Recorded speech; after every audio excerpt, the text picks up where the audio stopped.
This was a night for AEW to turn the page after the All Out pay-per-view last weekend was not quite as warmly received. Not as warmly received anyway as some of their earlier pay-per-views.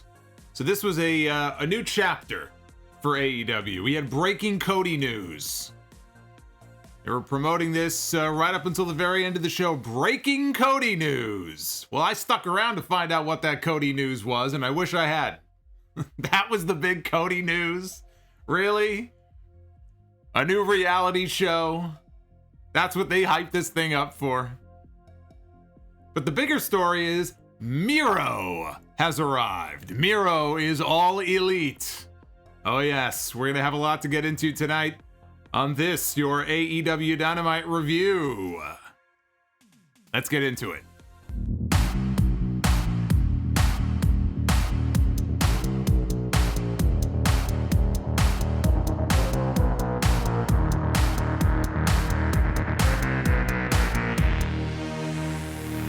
This is your AEW Dynamite review for Wednesday, September 9, 2020. I am the Solomonster. Thank you so much for being with me here tonight. 24 hours after the NXT stream, we are right back to AEW coming off the All Out pay-per-view from this past weekend. I am the Solomonster, and you guys, well, you guys are you. I see a lot of familiar faces joining tonight. I love to see it. We're going to have some fun tonight. Please, while you're here, like, subscribe, all that fun stuff. You guys know the drill. Super chats are going to be popping up on your screen as we go along here throughout the evening, including any questions you may have. So get them on in. And as we go along here, I will read them off. I will try to answer them as best I can. And there it is. You guys know the drill. You don't need me to tell you. So this was a show tonight. You know, again, the pay-per-view on Saturday, not a bad show, but I had called it the weakest of all the AEW pay-per-view shows that I've seen so far. I stand by that. It was not my favorite. All Out, it had a lot of hiccups in there. The Matt Hardy thing really pissed me off. And in fact, Matt Hardy was on the show tonight. We got to hear from Matt live in the middle of the ring tonight. His first promo, his first formal interview since the big fall from the scissor lift, 10 feet up. So Matt was here tonight, big TNT title main event, Brodie Lee against Dustin Rhodes. That was the main event. I didn't know if they were going to have a bigger match on the show. We had some new faces show up tonight. It was a mix of a lot of different things. The one thing is we had a lot of talking. I know a thing or two about that. We had a lot of talking on the show tonight. Was not as heavy on the in-ring action in terms of like the big matches. But it was a direction they had to go in because they're moving new stories along now coming out of the pay-per-view. I don't have any issue with that. They introduced some new faces. There were some developments, you know, with Hangman and Omega. They tried to move that story along a little bit, although I'm not exactly sure where that's going. Is there going to be a turn? Is there not going to be a turn? But they were moving stories around on this show.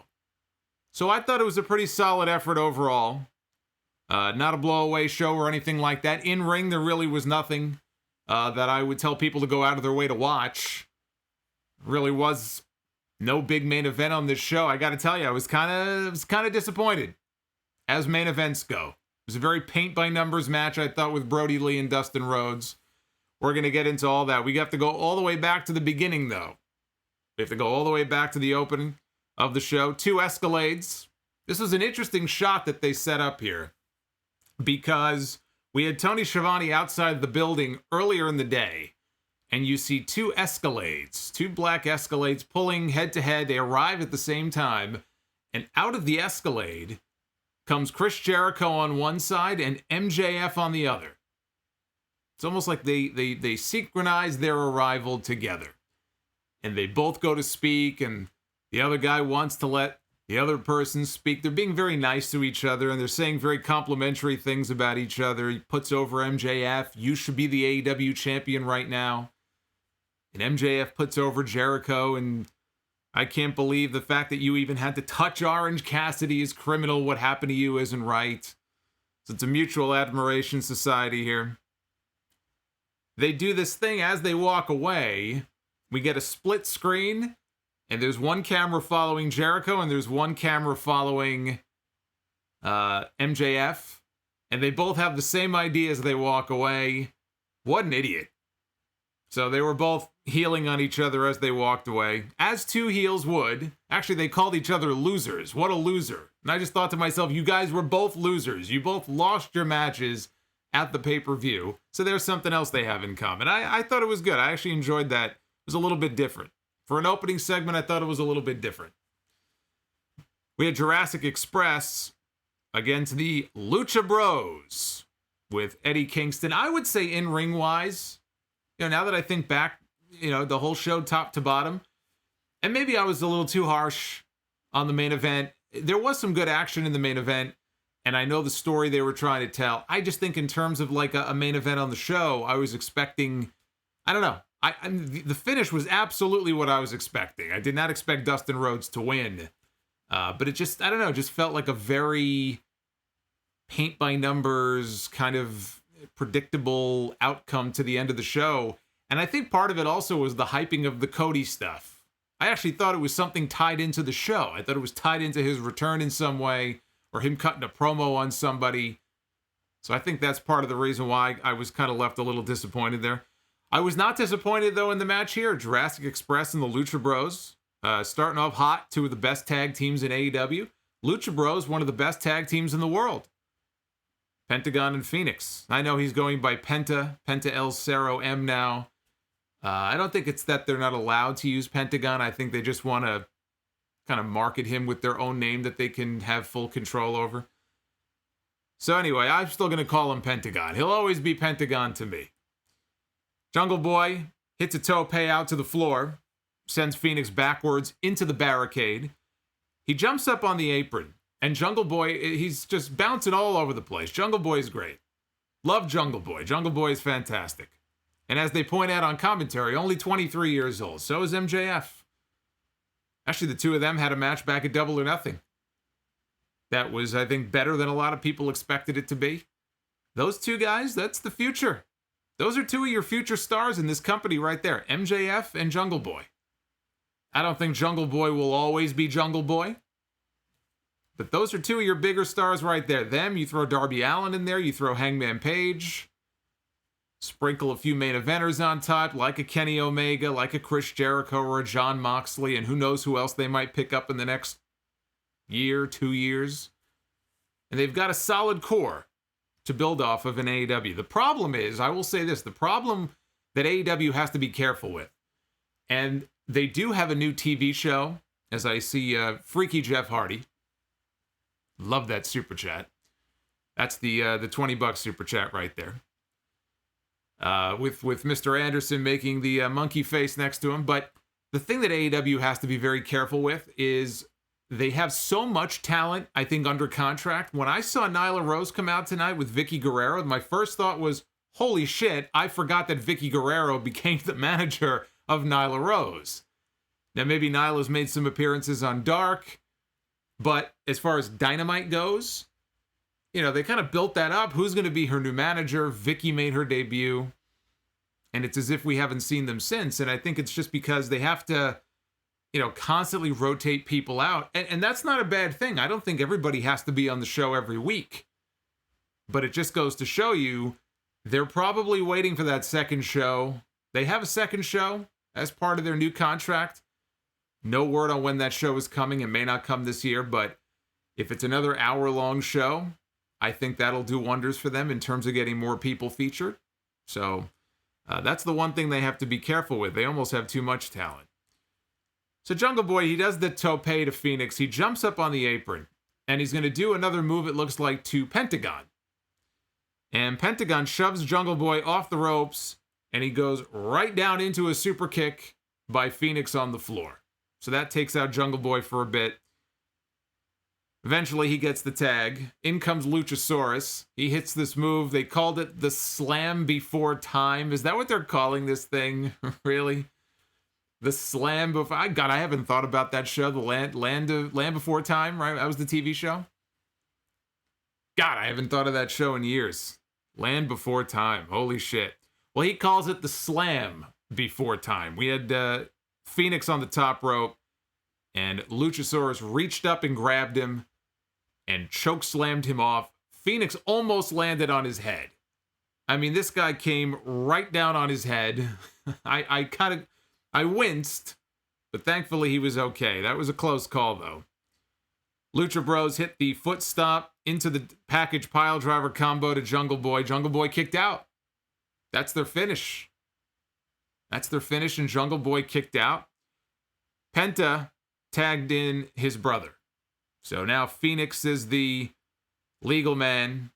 I have people telling me it was a movie. That's right, it was a movie, not a TV. I thought it was a TV show, too, wasn't it? I'm almost positive it was also a TV show. A lot of movies get made into TV shows. I'm not saying you're wrong about the movie, but I think there's a TV show, too. But yeah, Penta tags in his brother. And in comes Phoenix, and they set up for a destroyer. And what they're going to do here is Pentagon is on the middle rope on the inside. He's going to come off the ropes with a destroyer. Well, Jungle Boy sends Phoenix into the corner. He reverses Phoenix in, and Penta hits a destroyer to his own brother. And poor Phoenix gets spiked, pops right back up, gets rolled up, and Jungle Boy picks up the surprise win for the Jurassic Express. Phoenix is not happy about this. He's shoving Pentagon when the match is over. Eddie Kingston, who of course is now managing them, and the Butcher and the Blade. Eddie Kingston is not happy about any of this. I mean, the guy just formed a new faction. All of a sudden, these two guys are at each other's throats. It's only been a few weeks. So he tells the Butcher and the Blade, separate them. Eddie Kingston's trying to talk some sense into them. You know, you're brothers. Stop it. Stop it. Sounds like Arnold Schwarzenegger from Kindergarten Cop. Stop it! Stop it! Tells them to make up, shake hands. And Eddie Kingston, if you noticed, brought up a very interesting point, the same point that I brought up during my All Out review, which is the fact that he was never eliminated from the Battle Royal at the pay-per-view. Eddie Kingston went under the bottom rope, and when he was thrown from the buckles, he was out on the apron. He got thrown from the buckles by Lance Archer. He did not go out over the top rope. So Eddie Kingston, he did not lose in that Battle Royal. Now, I don't know what that means. I don't know. You know, he brought it up. He doesn't want people to forget what that means as far as, you know, does AEW owe him something? I don't think he's going to get a world title match. Although Jon Moxley against Eddie Kingston, maybe like no DQ. That could be a fun match, right? That could be a fun brawl. But yes, as soon as he mentioned that, I said, aha, you see, I was wondering if they were going to bring that up. Eddie Kingston was never eliminated at that pay-per-view. Never eliminated. What is going on, guys? We have a lot of people joining us tonight. So happy that you're here. So happy that you're liking. Hopefully you are liking this video. It only takes 2 seconds. And everybody who is super chatting, we're going to get to your messages here in just a little bit. But we got to get to this segment. Matt Hardy. This is what everybody was waiting for. Maybe not everybody, but a lot of people were waiting for this. Matt Hardy took a bad fall at All Out. He took a nasty fall. You see in the artwork there, the little boo-boo he has on his head, little Band-Aid. Right? We can all have a little bit of fun here because thankfully he's okay. But Matt Hardy took a very nasty fall that could have really ended very badly. And thankfully it didn't. But at the time, we didn't know how bad it was. Clearly he was rattled. Clearly he was hurt, whether he wanted to admit it or not. He wasn't all there. And there was a big controversy. And it was really the first time, I think, that AEW came away from a show like that getting the kind of criticism that they were getting. And you know what? They deserved every ounce of it. Because the way they handled that situation was poor. And the way they tried to cover their ass, and all the different explanations from Tony Schiavone, who would say one thing and then have to walk it back. So it was not a good night with the Matt Hardy stuff for AEW. I don't even blame Matt. I mean, I could blame him and Sammy for doing something stupid, but if you let them do it, every wrestler is going to do something stupid. Every wrestler wants to take some big bump, you know, so that people are going to remember their match for. That's on AEW. So Matt Hardy was here tonight. And he was humbled. He looked good. He said he was humbled by all of the love and all of the support that he had received on social media. That's actually a good point. Entertained in the chat brings up the Sean Spears unprotected chair shot to Cody. That's true. That was the first time. This was the second time. That was pretty brutal too. Although supposedly that was a gimmick chair. They at least tried to gimmick the chair, if they are to be believed. And it just, the way he hit him with the chair, it just did not work out the way they wanted it to work out. But Matt said that after a myriad of tests, he is expected to make a 100% full recovery. A full recovery from what? He never said. The only line we got from AEW is that he's fine. He had tests. He's fine. That's what Tony Khan said. So unless they're just talking as far as, making sure that everything is okay, taking extra precautions and all that, I would love to know 100% from what exactly. He never said what the recovery was from. Matt called himself a very lucky man. He pointed out his family. His wife, Rebby, was there. Rebby was there with their newborn son. King Maxwell was not there. King Maxwell was holding down the Hardy fort back at home, maybe with itchweed. But he apologized. Matt apologized for everything that he put people through. I mean, look, he has nothing to apologize for. He didn't do anything wrong. He didn't do anything that I wouldn't have expected any other wrestler to do, right? He wanted to finish the match. Not his call to make, but I didn't think he had anything to apologize for. The company probably did, but not Matt. But he said now it's time for him to go and get healthy again. So until he's cleared, so if that's to be believed, he's not cleared to compete, that I assume is just them being safe. After what happened on Saturday, I would not want Matt Hardy back in the ring on Wednesday. Not after the shitstorm that company got. You're not going to put him in the ring tonight on Dynamite. So he said he's going to take time to get healthy. And when he's ready to be cleared, he wants to come back. He wants to get ranked. And he wants to work his way up. He wants to work his way up to the AEW Championship. That's his goal. He wants to work his way up the ranks. So I thought with this segment, they played it straight. There was no angle. The whole time I'm watching this, because you could tell I'm a wrestling fan. I'm just waiting. I'm like, all right, Sammy's going to come out. Sammy's going to hit him with a brick. Sammy's going to push Rebby down a flight of stairs. Like, what's going on here, right? They showed Rebby for a reason. What's coming? Where's Sammy Guevara? Where's he at? Well, Sammy Guevara was not on the show at all. There was no Sammy Guevara. And there was no angle, which was fine. It was just as well. I thought that this was handled very well, and they didn't have to do an angle based off this. I know it would be very tempting to, but I think this segment was exactly what they needed this segment to be. Let the guy go out there, give a heartfelt speech. It's a great babyface promo. Let everybody know that he's okay. Show them that he's okay. And then vow to come back stronger than ever and talk about his family and talk about his fans. This was exactly what it had to be. The most important thing here, forgetting blame and all this other bullshit, is that Matt Hardy is okay. Because for a while there on Saturday, honestly, not only did I not think he was okay, I didn't know if he was ever getting up again. I mean, those first few seconds after that fall were very scary. So I'm really happy that he seems to be doing well. Let him take some time away. Let him take whatever, few weeks, however long it may be. To me, Matt Hardy at this point in his career, well, he doesn't have anything to prove in the ring. I've heard people say that, Matt's real strength is creatively, and behind the scenes, and that's really where he thrives. So I think there's going to be a role for Matt Hardy beyond the ring where he can contribute in AEW in a creative way. A capacity like that where he doesn't have to go out there and put his body through all this bullshit. I mean, he's one of these guys who's had a lot of injuries in his career. He's had a lot of injuries in his career. And he's talked about the injury from the cage match in WWE with Edge. When he did the leg drop off the cage, he can't even walk straight. You ever watch him walk? So he's put his body through a lot of abuse over the years.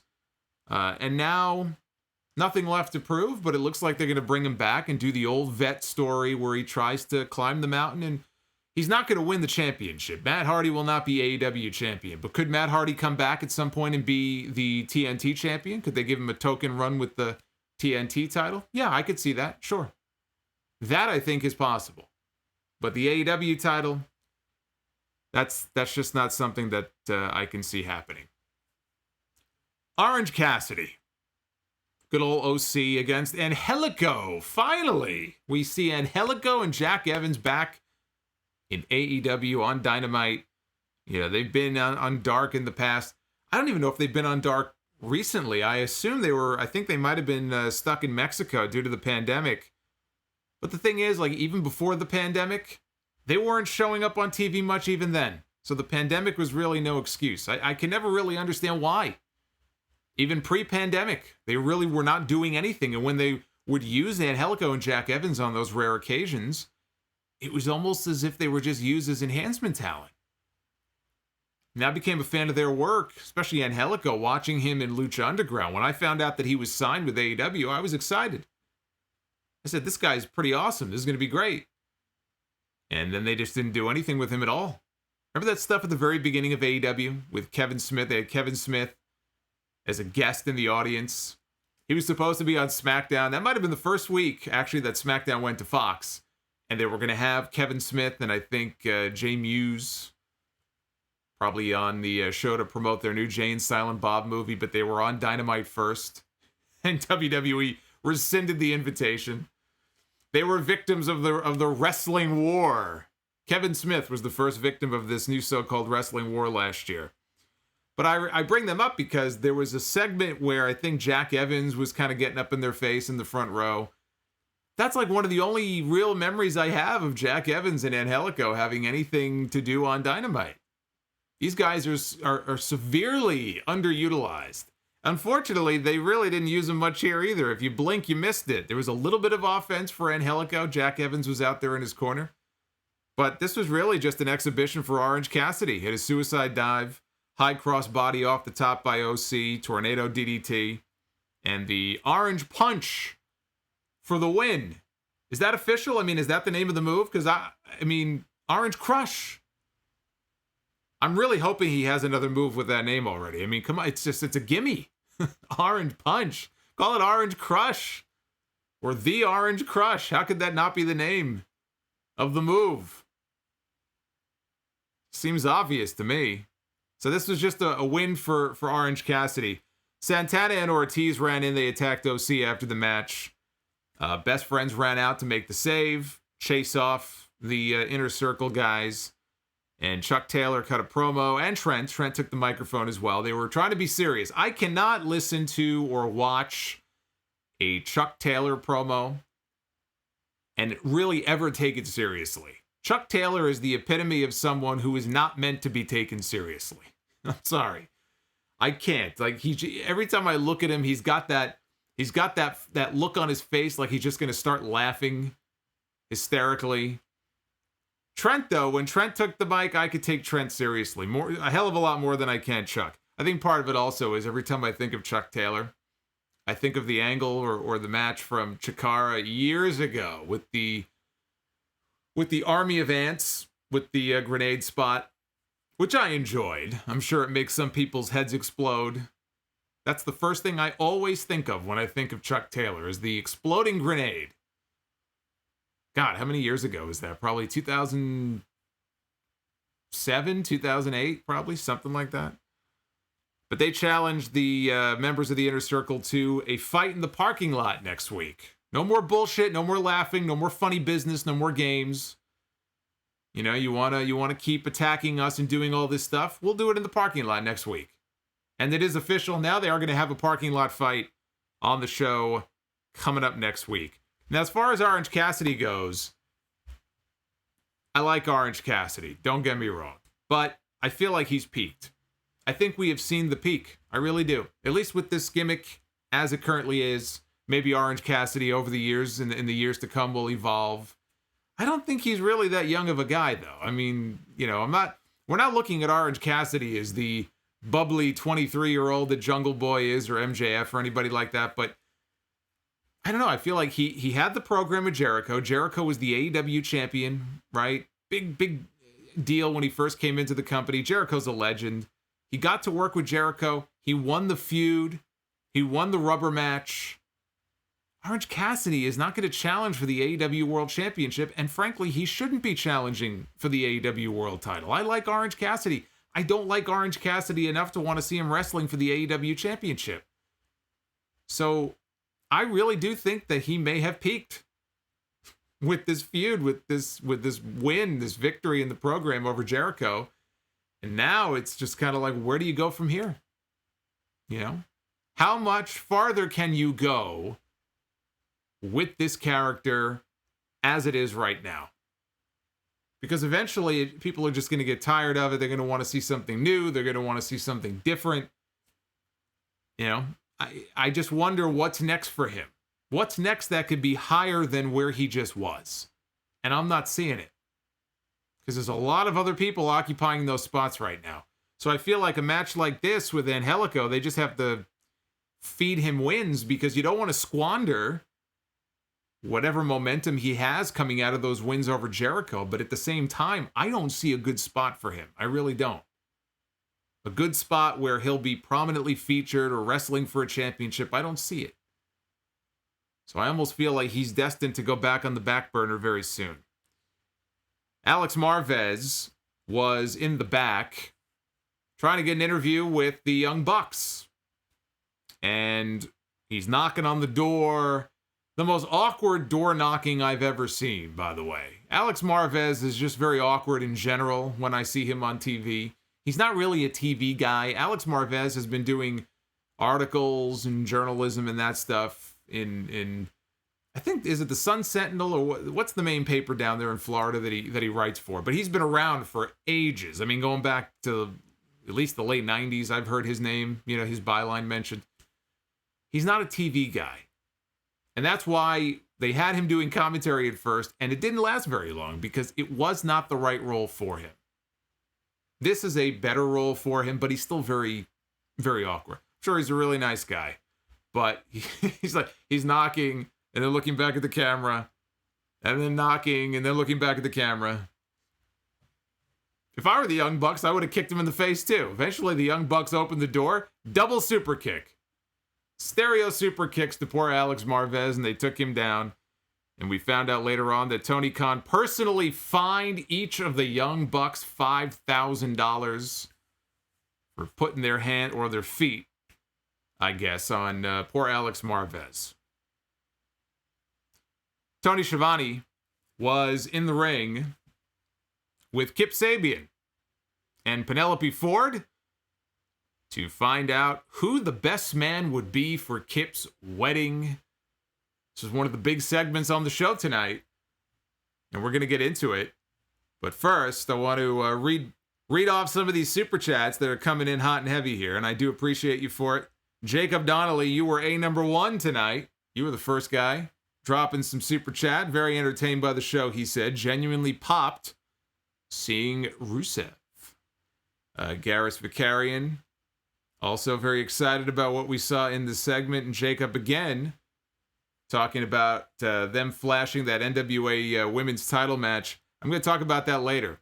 I don't know how many people even may have missed that. It was so brief. It was so quick, the mention of it at the end of the show for next week, that I feel like it deserves more attention. And Tamara Davis, shout out to Tamara. She is one of the wrenches in the chat, so do show her some love. That scene in the Big Show preview when the guy held the woman up by the sword in his mouth had me shook. And Traben, I assume she's talking about Cody's new show. And Traben Parker with the $5. Miro and Riho should tag soon. And Rican's son, worst breaking news, a cookbook or a game show host. Oh, hey, Renee Young is very excited about that cookbook, by the way. See, that I don't blame her for. People just let their imagination run wild when Renee made that announcement. I knew it was going to be something like that. I thought maybe like a new TV show gig for her or something. Then she announced that she has a cookbook coming out, and everyone's like, that's it? Like, what'd you expect? What did you expect? You know, she's doing a lingerie shoot for Sports Illustrated or something. I mean, come on. What did you expect? Tony Schiavone. Tony Schiavone was in the ring with Kip Sabian. Now, Penelope Ford and Kip Sabian are getting married.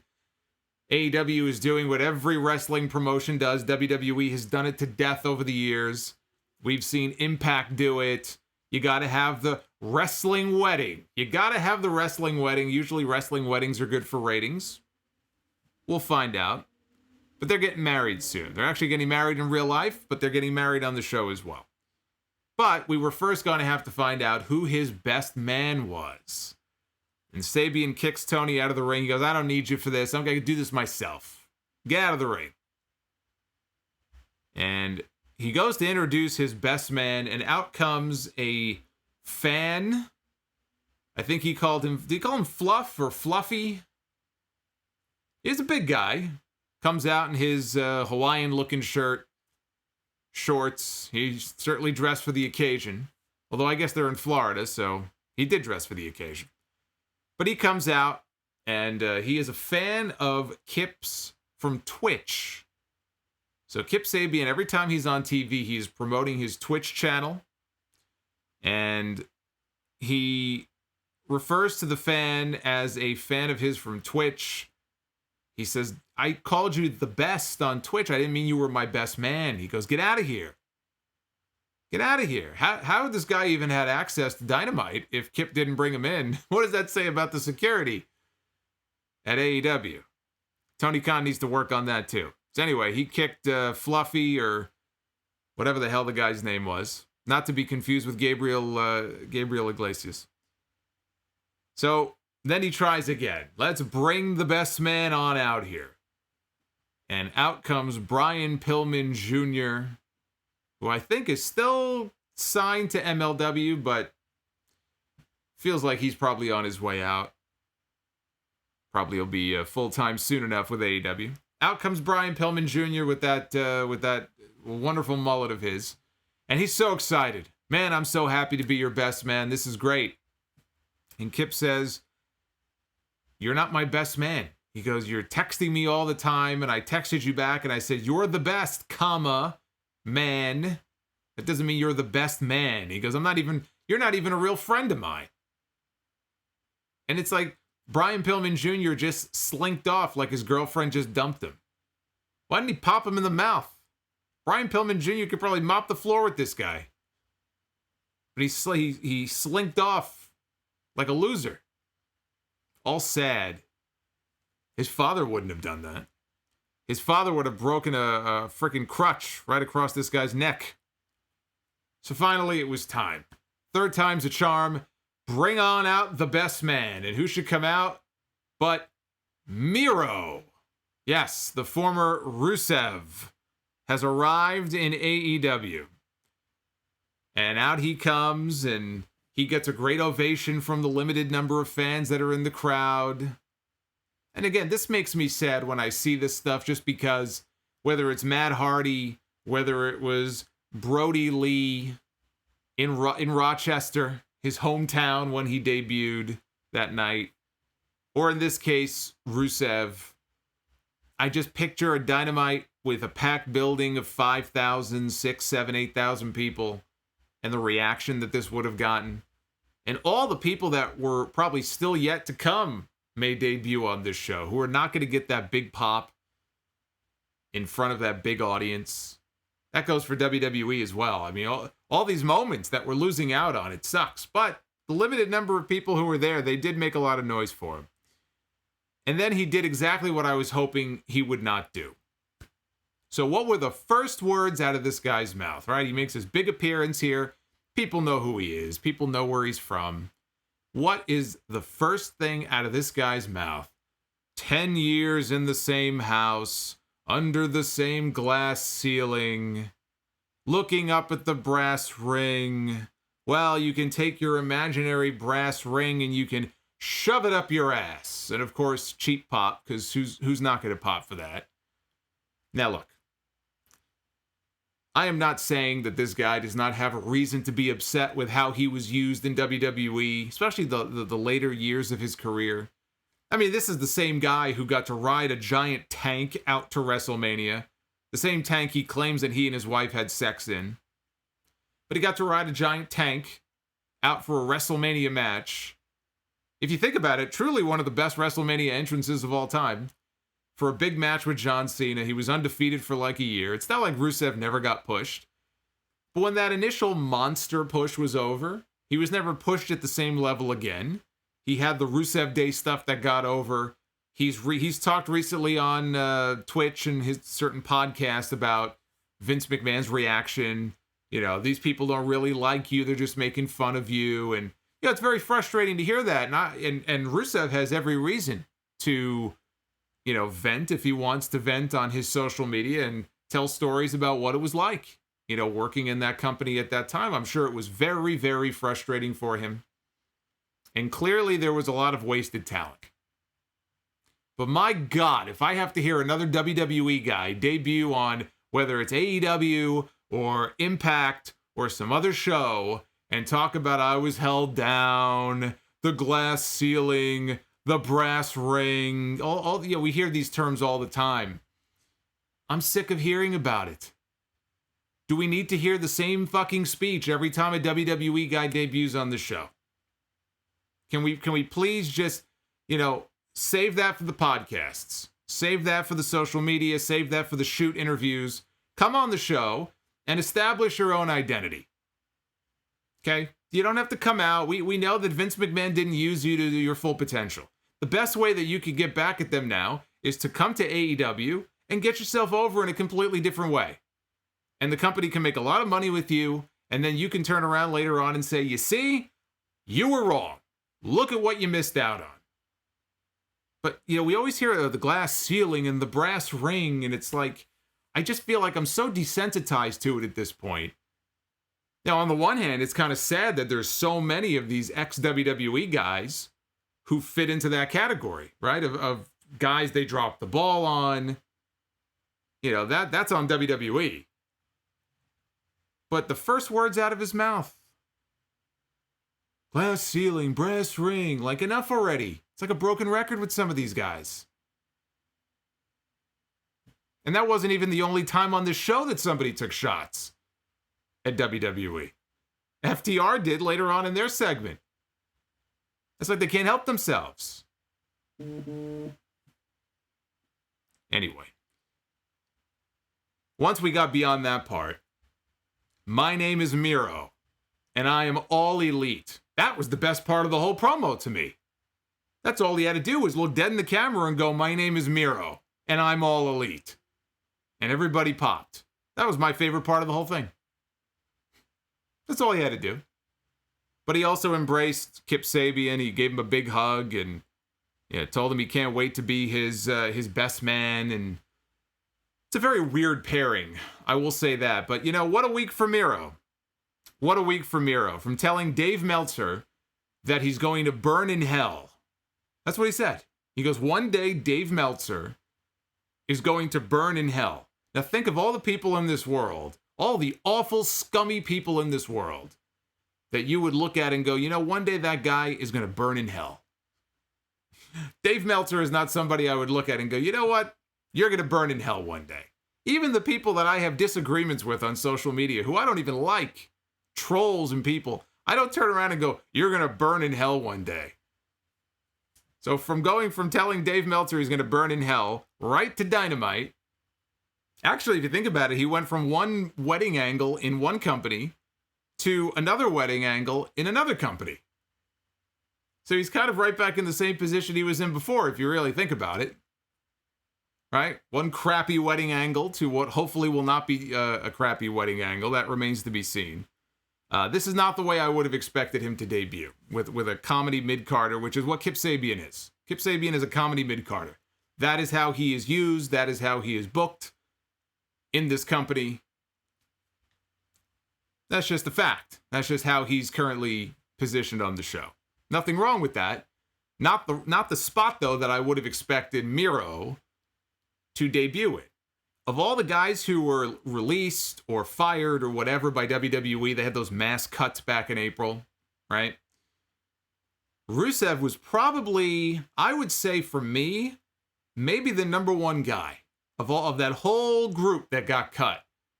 And if he wasn't number one, he was in the top three that I would have looked at and went, okay, you can't, not everybody can go to AEW or go to these different places, but this guy would be a great pickup for AEW. Rusev would have been at the top of that list. Now, it took a little bit longer, and I know he had COVID, and I guess thankfully, he's doing fine now, but now he's here. It's a good pickup for them, but not the role I would have expected him to be in right out of the gate. I actually think it could be good. I mean, it could be good for this reason. One of the knocks, I think, on the way that he was used in WWE in the later part of his run, once he shed the whole evil foreigner gimmick, he's a really funny guy. Rusev is he's a charismatic guy. He's genuinely entertaining, and he can be funny to watch. And we never really got the chance to see that on TV. We would see it on social media. When he would be on Up, Up, Down, Down, Xavier Woods' channel, he got to show some more of his personality on there. Never really got to see too much of it, though, on WWE television. Being in a role like this will be the first thing he does on TV, right? This will allow him, I feel like, to show off that personality that he never really had the chance to show off in WWE. So that's why I think this could be a good spot. Start him off in this role. Let him show off some of that personality. I'm not saying he should be a goofy guy, but let him go ahead and show some of that off, which he never had a chance to before. But his real potential, though, goes far beyond an alliance with Kip Sabian. So he'll outgrow this, and then he can move on to be one of the players, one of the real players in that company. Look at Brodie Lee. Brodie Lee is the TNT champion. You don't think Rusev is capable of being at least at the level that Brodie Lee is at? I think he can be a step or two above where Brodie Lee is at. But you can get him there gradually. They're kind of busy right now at the top of the card.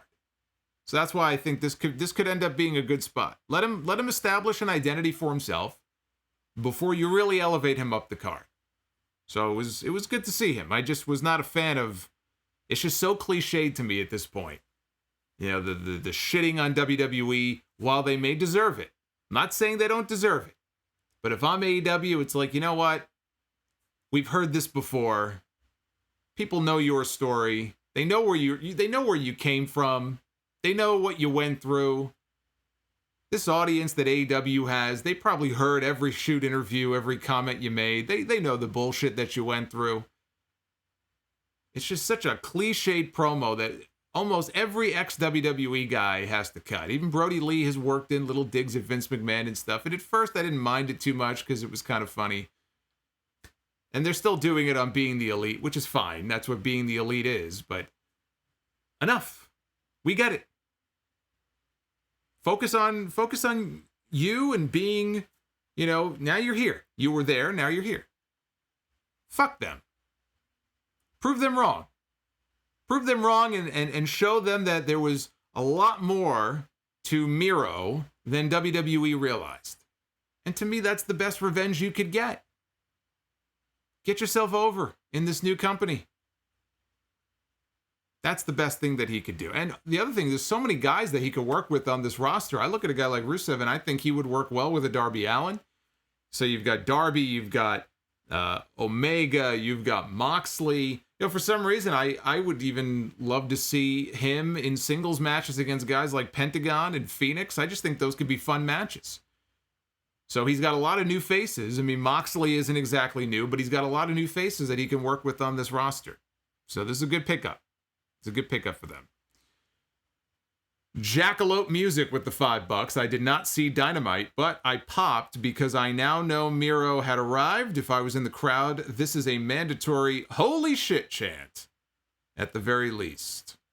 Level 20 says, I'm okay with it. TNT Basketball promoted the heck out of AEW, so I'm all right with AEW returning the favor with that weird reality show.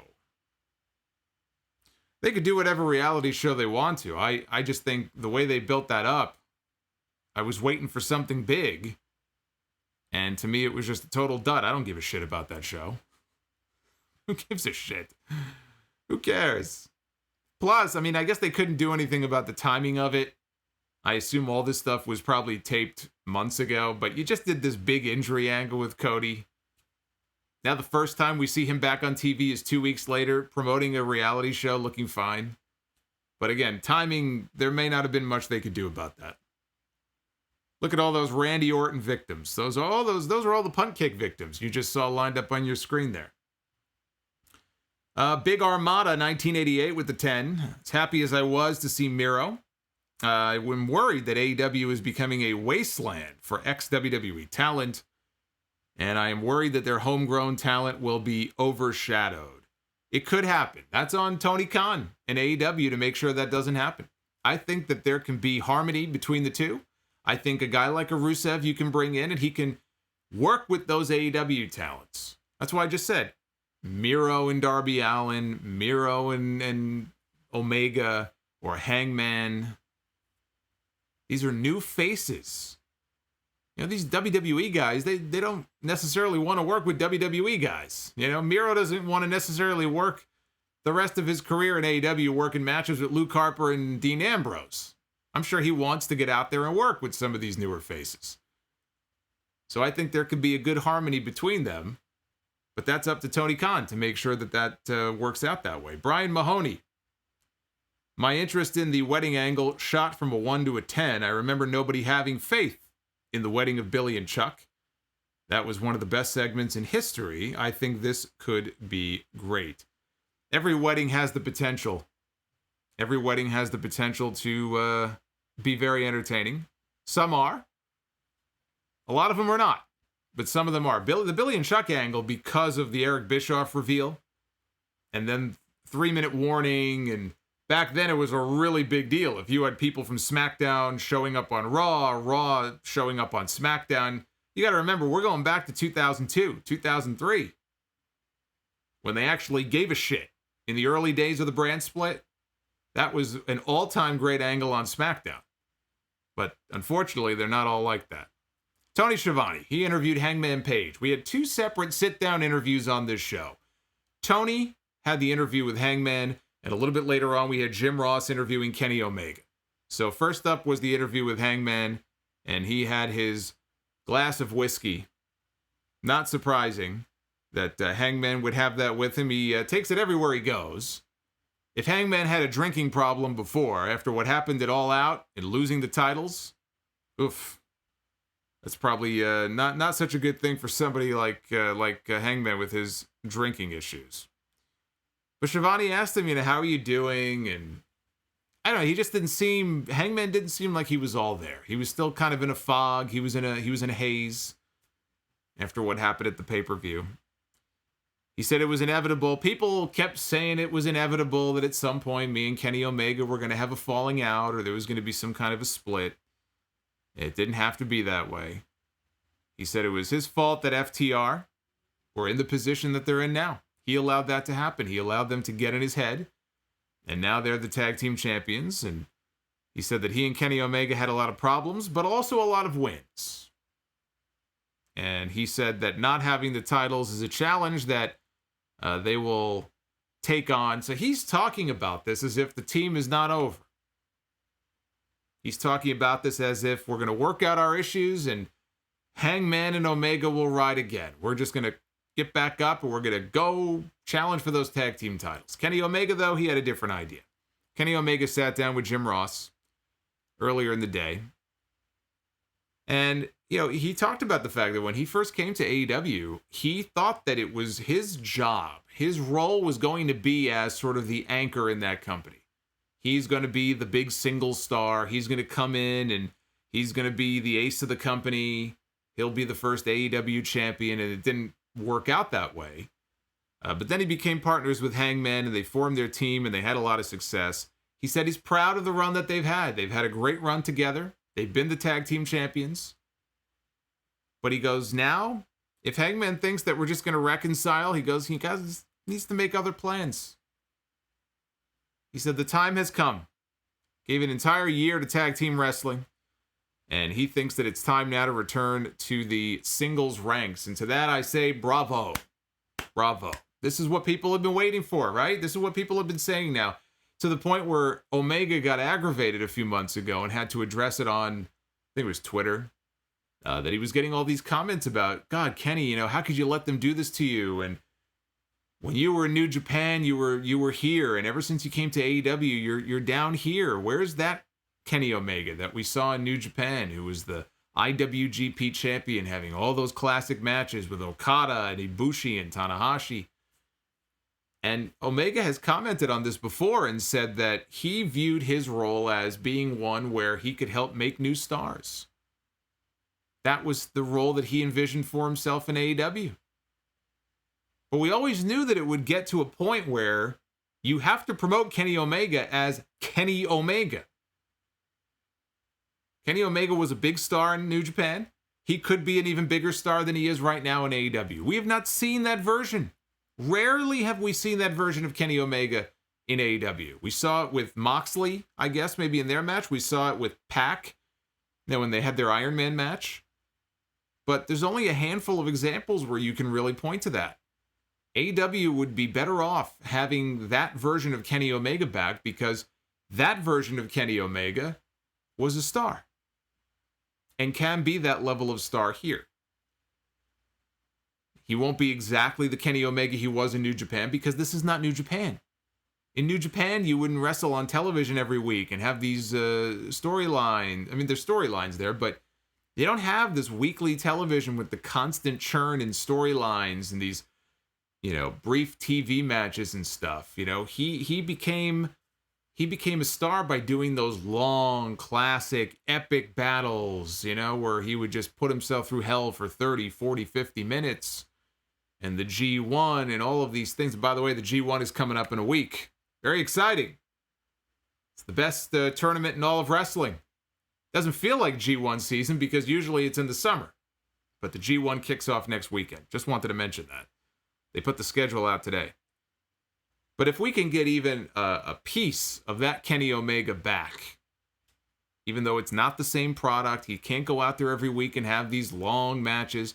And frankly, the talent that he was working with, and I'm not trying to knock the people on the AEW roster, but you don't got no Okada, Tanahashi. I mean, the top elite level talent in New Japan is very special. There aren't a lot of those guys around to work with. So it's not going to be exactly like that, but if we're going to get Kenny Omega back in the singles ranks, then I think that's a good thing for AEW. They need another big established star on top. The only question is, you watch these segments and it doesn't strike me as if there's going to be any kind of heel turn. Now, is that because they've decided to pivot in a different direction? They just got cold feet and they don't want to turn either one of these guys, so they're just going to quietly split them up and let them go their separate ways? Or is this just the next chapter of the story that is playing out in front of us? I still think Omega's turning. And I think that him as a heel, I realize, especially if we've got Moxley as the babyface champion, I think Omega as a heel would be better off for AEW right now. So we'll see. We'll see where they take things. But that was a little weird. Are they changing course, or is this just, again, the slow burn to a turn that is still going to come at some point? Marcy with the $20, completely agree with the too much talent concern. Too much, too fast, too soon. Rodimus Prime came home to see Miro on Dynamite. Good show tonight. And Rob Bass with the $13, supporting and sending love on his 13-year anniversary. That's right. Forgot about that. He's got his 13-year anniversary. So congratulations. I got my 13-year anniversary coming up in about 2 months. And he shouts out JC Zephyr in the chat. Chris Jericho and Jake Hager against Joey Janela and Sonny Kiss. This was a no disqualification match. It looked like Janela changed his hair color, lightened his hair. Going for a different look, I suppose. Janela pulled a chair from under the ring, and he was using it here in this match. He set it up at one point. He was going to use it as a launch pad. Jericho was in the corner. So in comes Joey Janela, and he kind of springboards himself into the air. And Jericho catches him in the corner, and he drops him with a back suplex right onto one of the chair legs. So he dumps him on the chair. Sonny Kiss got a hot tag coming out of a commercial break. And Sammy Hager set up a table on the floor. Jake Hager, my God. Jake Hager. Now that would be a celebrity angle. Jake Hager set up a table on the floor. And Hager and Jericho ended up throwing Janela off the stage. He fell backwards down through the table, down below. Sonny Kiss hit a dive, crossbody off the top, wiped out both Hager and Jericho on top of that stage, right outside the ring, on the ramp. And he went back up to the top rope. Jericho grabbed the fire extinguisher. He sprayed Sonny Kiss in the face with the fire extinguisher, which is legal. Again, it's no DQ. And that was enough for Hager to hit the Uranage on Sonny Kiss and pin Sonny Kiss. Now, he had Sonny Kiss in the head and arm choke, but he had him down and got the pin. The referee counted the fall. So he gets his revenge for what happened. If I remember, it was Sonny Kiss, I believe, who eliminated Jake Hager, if I'm not mistaken, at the pay-per-view. So this would have been Hager's revenge. So Jericho was angry. When this match was over, he was in a bad mood. And he took the microphone and he was talking about how he still had that rotten orange smell from taking a dip in the mimosa pool at the pay-per-view. But he talked about he and Hager are now a team, and they're going to go after the tag team titles. And my first thought was, because I don't really care much for Jake Hager. You know, he's not a favorite of mine. He doesn't excite me. His matches are not particularly exciting. It's Jack Swagger. I mean, at the end of the day, it's Jack Swagger. Jericho, though, in a tag team, I guess this is kind of like the next phase of Jericho goes through these phases, right? He likes to always change things up a little bit. So when he first came in, he was the AEW champion and he had the Inner Circle. Now he's been doing the comedy thing with Orange Cassidy and working with him and trying to help get him over a little bit more, give him some credibility, give him the rub, which he did, you know. I mean, it was the biggest win of Orange Cassidy's career. He's got 2 wins over Chris Jericho. But now I look at the top of the card and I say, well, I don't know where Jericho ranks at the moment in the world title rankings. I don't have them in front of me. What role is there for Chris Jericho right now? Right? He's not going to be the AEW champion again right now. There's other people in the mix for that title. I don't think he's going to be wrestling for the TNT title. That's occupied by other people who would benefit from it. Chris Jericho doesn't need to be the TNT champion. Chris Jericho honestly does not need any title at this point. But what else is he going to do? Well, the tag team division is the strong point of AEW. More than any other division or any other single thing, it's the tag team division. They got a lot of tag teams. And some really, really good ones, too, in AEW. And so this is an opportunity now for him to get in the ring with some of these tag teams and do something a little bit different. I'm usually not a fan of taking the 2 singles wrestlers and just mushing them together like this. And again, I just don't care for Hager. But their tag team division is surging right now with a lot of teams. And because there's no obvious spot for Jericho, why not have him chase after the tag team titles for a bit? Might get some good matches out of it. MJF was also not happy. He didn't win the championship at the pay-per-view. And he blames everybody but himself. He blames Wardlow. He blames his campaign staff. He was back at campaign headquarters here. He blamed the campaign for his loss. And he fired them. He fired the campaign staff. He said, it's all your fault. I blame you for what happened.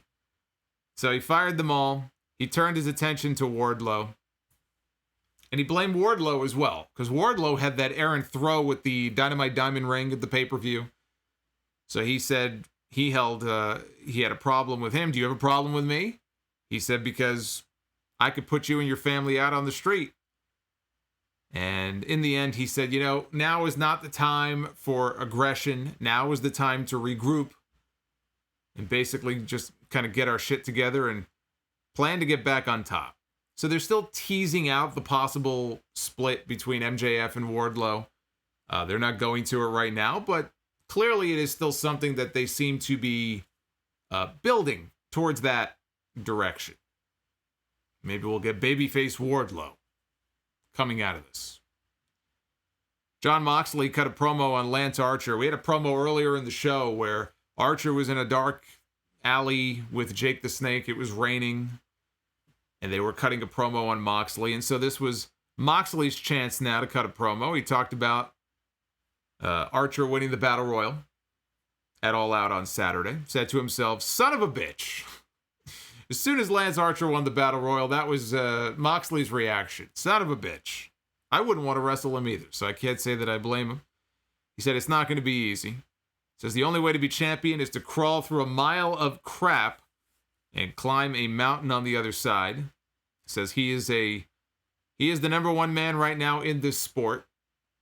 Says when you look at Lance Archer, you may think that Moxley may well be going into a wood chipper, but it's not about what he sees. It's about what he feels in his heart, in his soul, in his guts.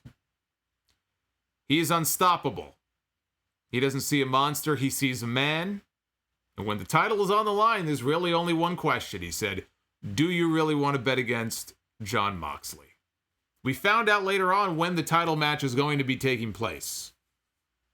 I'll mention that later. We have a date. We now have a date for the championship match. I'll reveal what that is a little bit later. FTR. We had a segment in the ring. I didn't really like this segment. This felt like just some, I don't know. This felt like some segment that you'd see on a WWE show with some of the shit they did at the end of it here. Some of the dialogue was okay. I think Tully Blanchard's a better promo than either member of FTR. FTR is fine, but Tully Blanchard was great. Tully Blanchard still got it, man. So does Arn. The Horsemen, man. I'm telling you, the Horsemen. They never lost it. But Tully Blanchard was cutting a promo calling FTR the best team in the world. There were a whole bunch of tag teams surrounding the ring. SCU was out there, Jurassic Express, Billy Gunn and his son Austin, the Gun Club, right? I've never ever seen them wrestle on Dynamite. On Dynamite. But apparently they were there. They were there apparently as a tag team. So we have Wheeler and we have Harwood, right? So they're taking turns making comments here after Tully is done speaking. And we had them looking over at SCU and, talking about how SCU, boy, that would have been a great match to have. How great would that have been for us to have a match back in the day? Back when you guys were still in your prime. So taking a little dig there at SCU. Then they looked over at Jurassic Express and they talked about their gimmick. That's what Harwood said. Oh, you got a nice little gimmick, you guys. So then they told Billy Gunn, they said that he was a legend in a second-rate Hall of Fame. So that was what I was referring to earlier. More shots. More shots being taken at WWE here. Second-rate Hall of Fame. Billy Gunn is... I guess Billy Gunn went in with the DX induction, right? Yeah, so that... He's not in there individually. But he's in there in a group induction with DX. So this ended with Jurassic Express. They ended up jumping in the ring to go face-to-face with FTR. FTR begged off. And then threw, I think it was alcohol. He threw something in Luchasaurus's eyes. FTR rolled outside. Jurassic Express dumped a cooler of ice on them. And there was a cake in the ring, and all the remaining teams took slices of cake. They divided up the slices of cake, and they were eating the cake. And I thought to myself, wow. We had cake in the ring, and nobody had the cake dumped on them. Nobody got their face put in the cake. That's got to be a first, right? But yeah, whatever. I wasn't really a fan of this segment. Means to an end, I guess, right? Means to an end. That sets up another match that we're going to see on the show coming up next week. Ricky Starks. I will not stop talking about Ricky Starks. I'm a big fan of Ricky Starks. I've been a fan of his for a while now. I'm really happy that more people are being exposed to him on... I'm not even talking about matches so much. I just enjoy watching him out there cutting promos. I've watched him on the show. I've watched him on Being the Elite cutting promos. You know, the way he speaks and everything, the way he carries himself. The guy's a star. The only knock I could think of against him is he's not the biggest guy in the world. Like, physically, he's not the biggest guy in the world. But AEW is full of guys that aren't the biggest in the world necessarily. But he's got talent, man. He's got charisma for days, this guy. One of the best promos in wrestling right now. Tully Blanchard and Ricky Starks. So Ricky Starks comes out. He's dressed up in Darby Allin gear, mocking Darby Allin for that ridiculous bump that Darby took at the pay-per-view where they put him in a body bag filled with thumbtacks, and Brian Cage powerbombed him out over the top rope onto the ramp. And so he had like the Darby Allin face paint on, and he was talking about he's relentless. Absolute Ricky Starks is relentless. And he said that when Darby shows his face next time on TV, he said he's going to be relentlessly brutal. He's going to relentlessly beat Darby's ass. So we are going to get the singles match between them at some point. We didn't get it at the pay-per-view. They did the injury angle instead in the Battle Royal, but I look forward to this match between Darby and Ricky Starks. I think it's going to be a great match. But Ricky Starks, one of my favorites on the AEW roster. I'm a big Ricky Starks fan. And you should be too. You should be too. I don't usually push people. You be a fan of whoever you want to be a fan of, but if you don't recognize that this guy's got talent, then you must have cataracts in your eyes or cotton balls in your ears, because you're not seeing it. Spanish Goddess, I predict it will be Sydal and Darby against Cage and Starks. Dry chicken without flavor. AEW needed to hear criticism after All Out. I love AEW, but they needed some tough love. Well, I think they got tough love. I think they heard it loud and clear. Domination Warrior. MJF sucks. Kenta is better. Okay. Madden's Elite.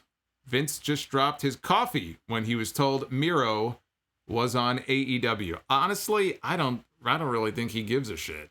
If we're being perfectly honest here, why would he care? If he wanted Miro, then he would have pushed him and he would have gotten him to re-sign a new contract. The reason that Rusev did not want to re-sign, remember the stories about how they were in negotiations?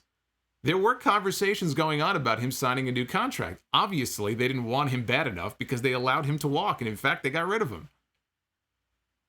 It was inevitable that he was going to show up in another promotion, whether it was here or whether it was in Impact or New Japan or somewhere else.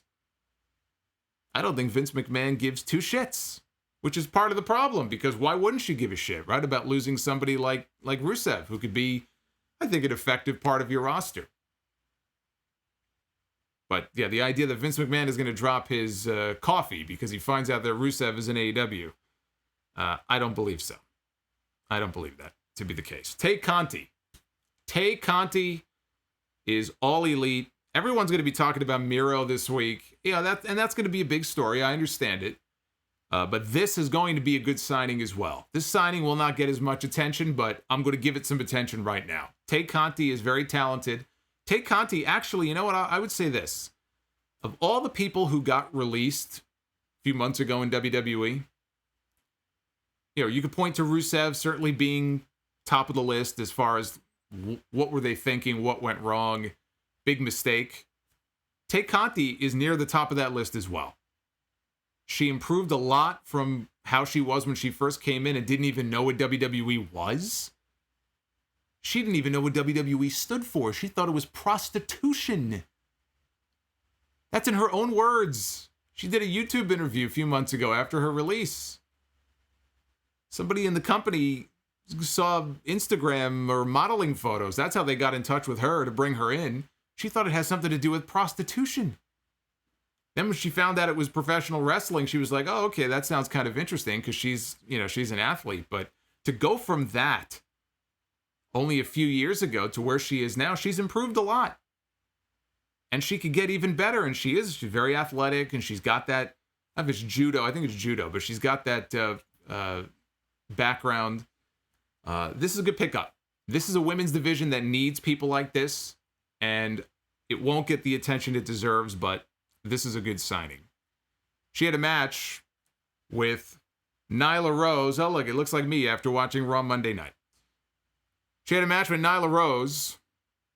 Conti looked legitimately emotional when she was out there. This was her big Dynamite, like, in-ring debut, and she seemed genuinely emotional by the whole thing, which I thought was awesome. I thought that was very cool to see. That type of emotion. Real emotion. You know, you can't manufacture that shit. You could see how much that meant to her. That was a big moment for her. She takes this seriously. She's not just here to just have something to do. It seems like she really wants to succeed at this. She really wants to do well. That was one of the things that frustrated her so much about being in NXT. You know, she was constantly floating ideas, and she was wearing these t-shirts that had, like, messages on them about being, you know, chained and held hostage, you know, or handcuffed, you know, not being used. And they told her, no, you can't, you got to stop doing that. So she was trying to come up with ideas for herself, and they kept getting shot down. But I mean, that's what you're supposed to do, right? If you're not going anywhere and no one's doing anything with you, that's the thing. It's got to be a mind fuck to work in wrestling and to work in that company sometimes, because there's so many mixed messages, right? You got to make your own breaks. You hear a lot of veterans say that a lot. Well, you know, you got to get yourself over. You got to get yourself over. You got to make your own breaks. But then when you do, you get yelled at, or you get heat. Oh, they have heat. Or no, you can't do that. You're not allowed to do that. So you're getting all these mixed messages in your ear, especially if you're new to the business and you're really not hip to the politics and the way things work and these unwritten rules and all this nonsense. And it's just got to be a total mindfuck for you. So hopefully she'll be a lot happier here. But she had a match with Nyla Rose, and she had shoved Nyla off into the barricade outside the ring, hit a splash from the top rope for a 2 count.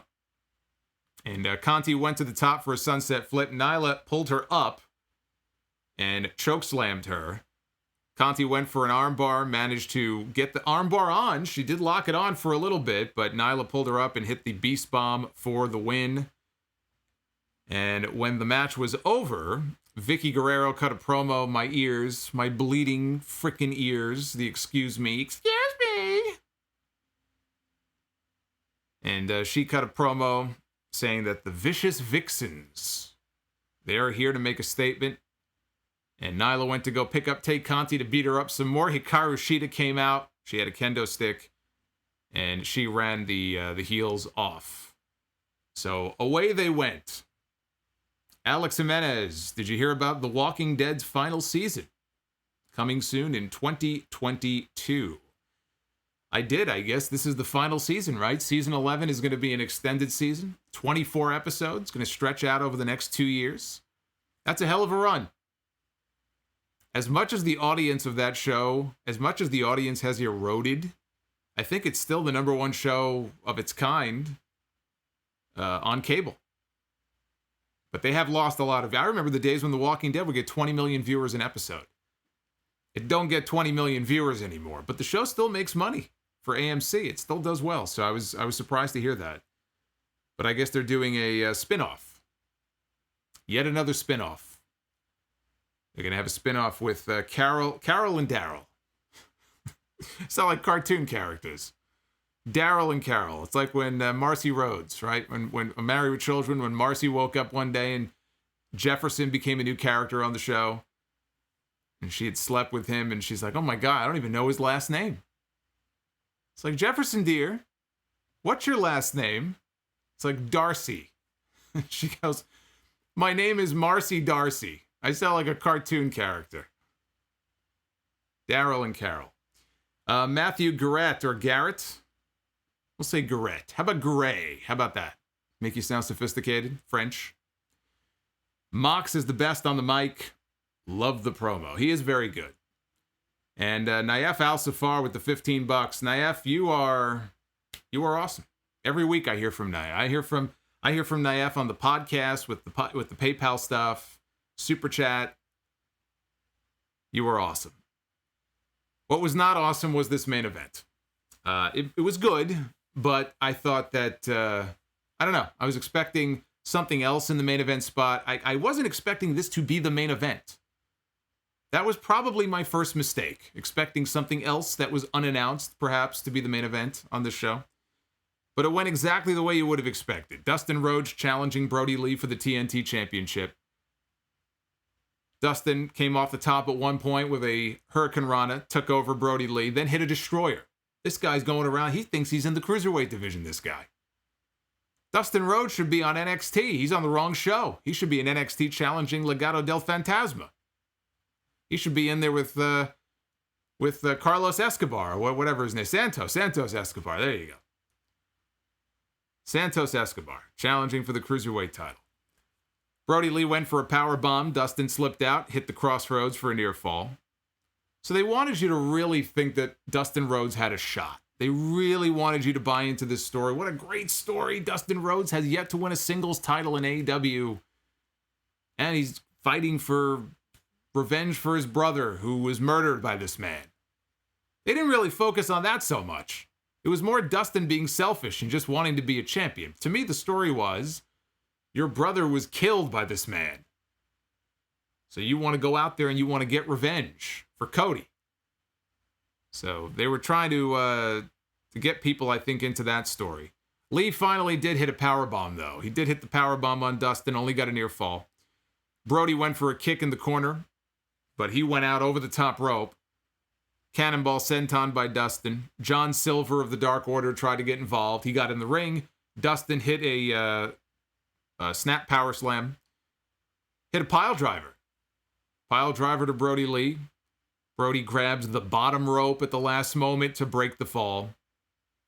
2 thrust kicks by Brodie Lee connects, and the discus lariat wins it. So Brodie Lee retains the TNT title. The Dark Order pick up Dustin. They pick him up, and Brodie Lee hits a field goal kick right to the balls. And down goes Dustin Rhodes. So now Brodie Lee has wins over both Rhodes brothers. You know who's next?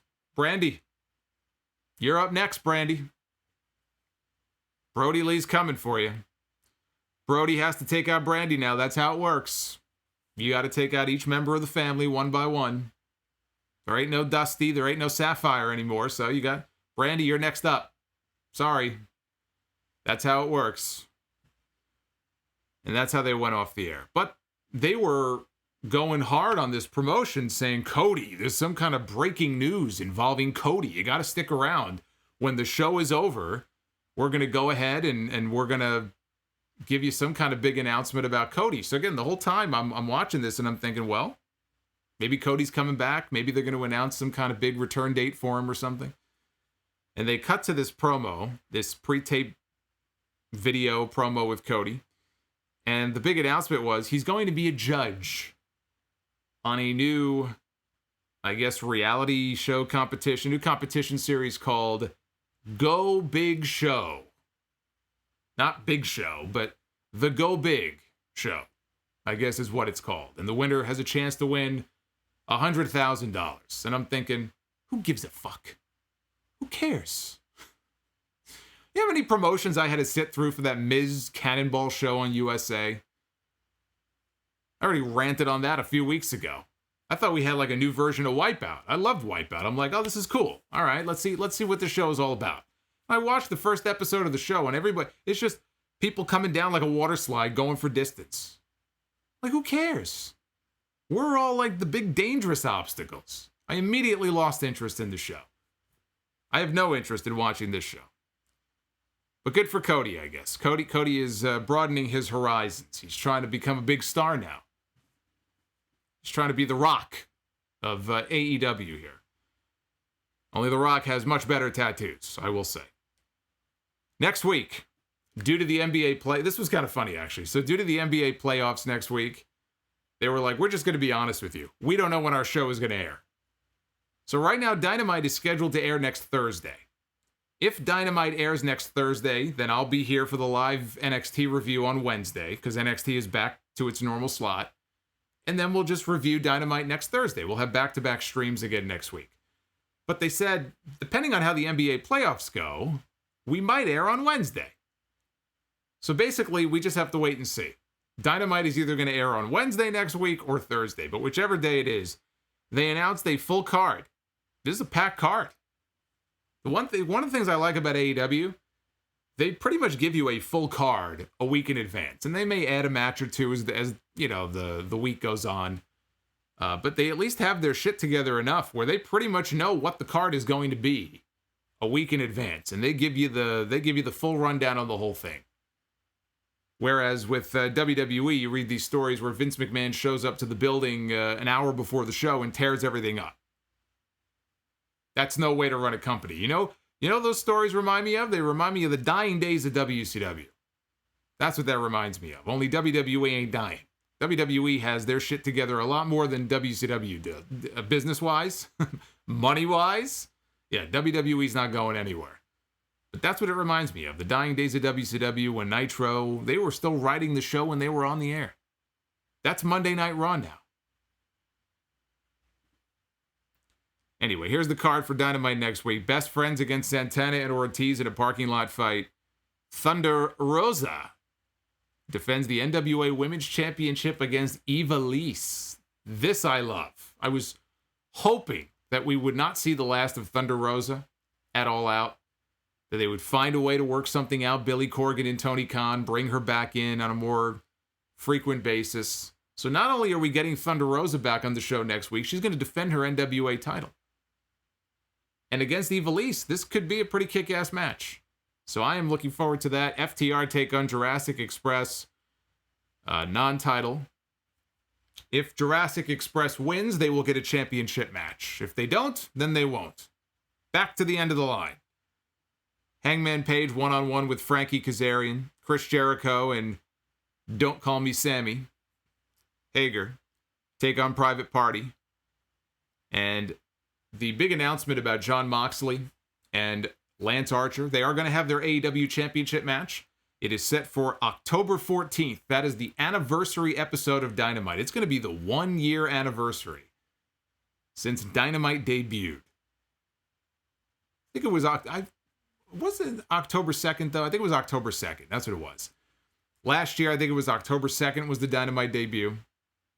Yeah, and then 2 days later, October 4th, was the SmackDown debut on Fox, where Kofi Kingston had the shortest match of his career against Brock Lesnar.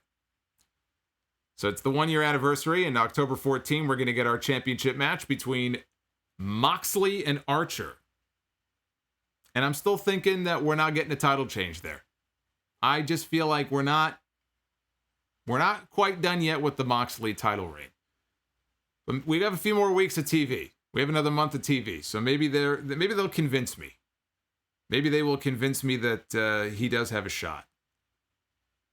Valhalla Eriksson, AEW should spend more time growing their company and less time taking petty pot shots at WWE. Uffman Entertainment. And while signed with AEW, Miro can keep his Twitch. Unless he gets banned again. I think he got banned once on Twitch. So if he gets banned again, his Twitch days may be over. Food Hive. I have faith in AEW Creative because 9 times out of 10, they patiently give us what we want. That's how I used to feel about NXT. And that's how I always felt about Lucha Underground. And I know a lot of people feel the same way about AEW. Not everybody, but a lot of people do. Spanish Goddess, EC3 would have been a good pickup for AEW. I say, he's too similar to MJF. I don't know. I mean, I know MJF or EC3 cut the hair, he shaved his head, and he's kind of got like a new gimmick for himself. He's doing fine, though. He gets to appear in Impact. He's making his Ring of Honor debut. Who knows where else? He may pop up in AEW. Who's to say that he can't work out a deal? Matt Cardona worked out a per appearance short-term deal. He's not signed full-time with AEW. We got NWA champions popping up on Dynamite. Who's to say that EC3 at some point won't appear? I just thought there was just too similar, with MJF. Dried Chicken, it's time for AEW to push women's division to the next level. Madden's Elite, Miro versus Cage would be fun. Yeah, Miro versus Cage, Miro and Archer. That's the thing. I mean, I think he can mix it up with the bigger guys and the smaller guys as well. I just feel like he and like a Darby could probably go out there and have some kick-ass matches together. Magician Sapphire. I hope Orange Cassidy has not peaked yet because he's one of my favorite stars in wrestling. Maybe give him a run with the TV title in the future. Well, I mean, it's going to be in the distant future because I just don't see there being a space for him right now. You know, it's just not his time to be in that spot. But now that the Jericho feud has run its course, I look ahead these next 4 weeks, 6 weeks. And what do you do with the guy? There's no obvious role for him at the moment. JC Zephyr, interesting to know Brian Pillman Jr. shares the same birthday as me, September 9th. Also, Miro's debut made my day. Well, happy birthday, JC. I didn't know until just now that it was your birthday. So happy birthday. Well, you're spending your birthday with me. How cool is that? Turtlehead, why can't NXT be on a Saturday? Other than takeovers being that day, there isn't much competition for 18 to 49. Oh, I hope that doesn't happen. My Saturdays are usually, I'm doing nothing but preparing for the podcast on Sunday. You want me now to have to sit down and watch another show the day before I do my podcast? Why do you hate me? Why do you hate me so much? Level 20. Would love to have Archer carry Shota into the ring, beaten up just to mess with Moxley. That's right. I forgot Moxley is like best friends with Shota in New Japan. Leather Rebel. What about OC coming for the TNT title? Yeah, it's possible. I just don't see it happening right now. You know, I guess maybe they could be priming him for that, I suppose. I don't really know that I want to see that, though. I just don't think I'm personally interested in seeing that. I feel like there's a lot of other people they have on the roster who could be in that role challenging for that championship right now. But if you have him beat Chris Jericho, you better be ready to do something with him. You could be right. Maybe he's next in line. Dried Chicken. New Japan has revealed the G1 Climax blocks. I won't spoil it for you. Well, I've already seen I saw the dates. I did not see the blocks, actually. I did not see the blocks. I did see the dates. So I will have to check that out. King Saul wants to know if I am simp for Tay Conti. Well, if you tell me what that means, I could tell you if I am or not. I see that word all the time, and I don't know what that means. I'm sorry, I'm not up on all the lingo. Food Hive says, I miss Rick Grimes. Well, you're going to get some movies with Rick Grimes. I got a couple of Rick Grimes movies coming out. KC to Most. Been a fan since day one. You and your shows keep me going through difficult times, even now, being homeless. Wow, keep up the good work. I didn't know. I did not know that was the case. I'm sorry to hear that. I assume, is that COVID related with everything going on?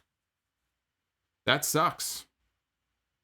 I'm sorry to hear that, man. And Dried Chicken, Cody defeated, Dustin defeated, and now it's Brandy Rhodes versus Brodie Lee in an unsanctioned match for the TNT title, a match that smells for a PR nightmare. Well, thankfully, Brodie does PR for the company, so she could do her own PR on that match. Random Guy, 6732. I want Sami Zayn to be the world champion. He is the best. I did think Sami was quite great on SmackDown last week when he was very upset by his ring introduction. And the ring announcer, Greg Hamilton, said, it's not in my notes. I didn't call you the Intercontinental Champion. It's on my notes. So he grabbed he's like, who's running the floor tonight? Come on over here. Evan, is it you, Evan? Come here, Evan. Put the headset on, talk to the truck. Sami gets things done. Sami knows how to get things done. Darlene with the $5 super chat. Thank you, Darlene. If and when NWA officially comes back, who are some AEW stars that you could see appearing on Power? Well, that's interesting. I don't know that that's going to happen, but I think Well, we already know a few who have experience working in that power studio, right? Eddie Kingston, Ricky Starks. Trying to think who else would work in that environment. I think, if you send all of Team Taz, I think Taz showing up at the podium with Dave Marquez cutting a promo, got Ricky Starks and Brian Cage behind him. Lance Archer and Jake the Snake. How about Jake? In that old school studio down there? Cutting a Jake promo. Let's take a look at what you guys thought of the show tonight. There's the AEW poll. 80% thumbs up. Right around 20 or so percent thumbs down. That's a much better score than you guys gave to the pay-per-view this past weekend. I don't know what the final... I should go back and check what the final tally was for that show. But definitely was not as high as this. So clearly you guys thought this was an excellent episode of Dynamite. I thought it moved a lot of the stories along well. There was a lot of talking, but a lot of the talking was good. Got to see some new faces. I did enjoy the Jurassic Express Lucha Bros match. I thought that was probably the best match of the night. I mean, I can't think of another match I saw tonight that was better in the ring than that one. So on the whole, it was a good episode. I think tonight was a good episode. Not the best, but they can't all be home runs, right? You'll have those episodes of Dynamite that just have a different vibe to them. They have like a different energy to them. I think when the show is very talk heavy like it was tonight, you're not going to have that same energy if you had more in-ring action. But sometimes you need to have the talking because you're trying to progress new stories and new feuds. And that's what they were doing tonight. So I didn't really have an issue with that. So what we'll do here, I will get to more of your comments. What I'll do here is, you see the number on your screen. We'll take a few. That number is not active yet. So if you call and get a busy signal, that's why. I'm going to log in right now. So just stand by here. Give me 1 second. And we'll get things set up with the phone here in just a moment. So don't go nowhere. And if you send more super chats in, I'll read them as well. I promise you, I'll get to all of them if any new ones come in. So give me 1 second to get things set up here. And then we will get going with some of your calls.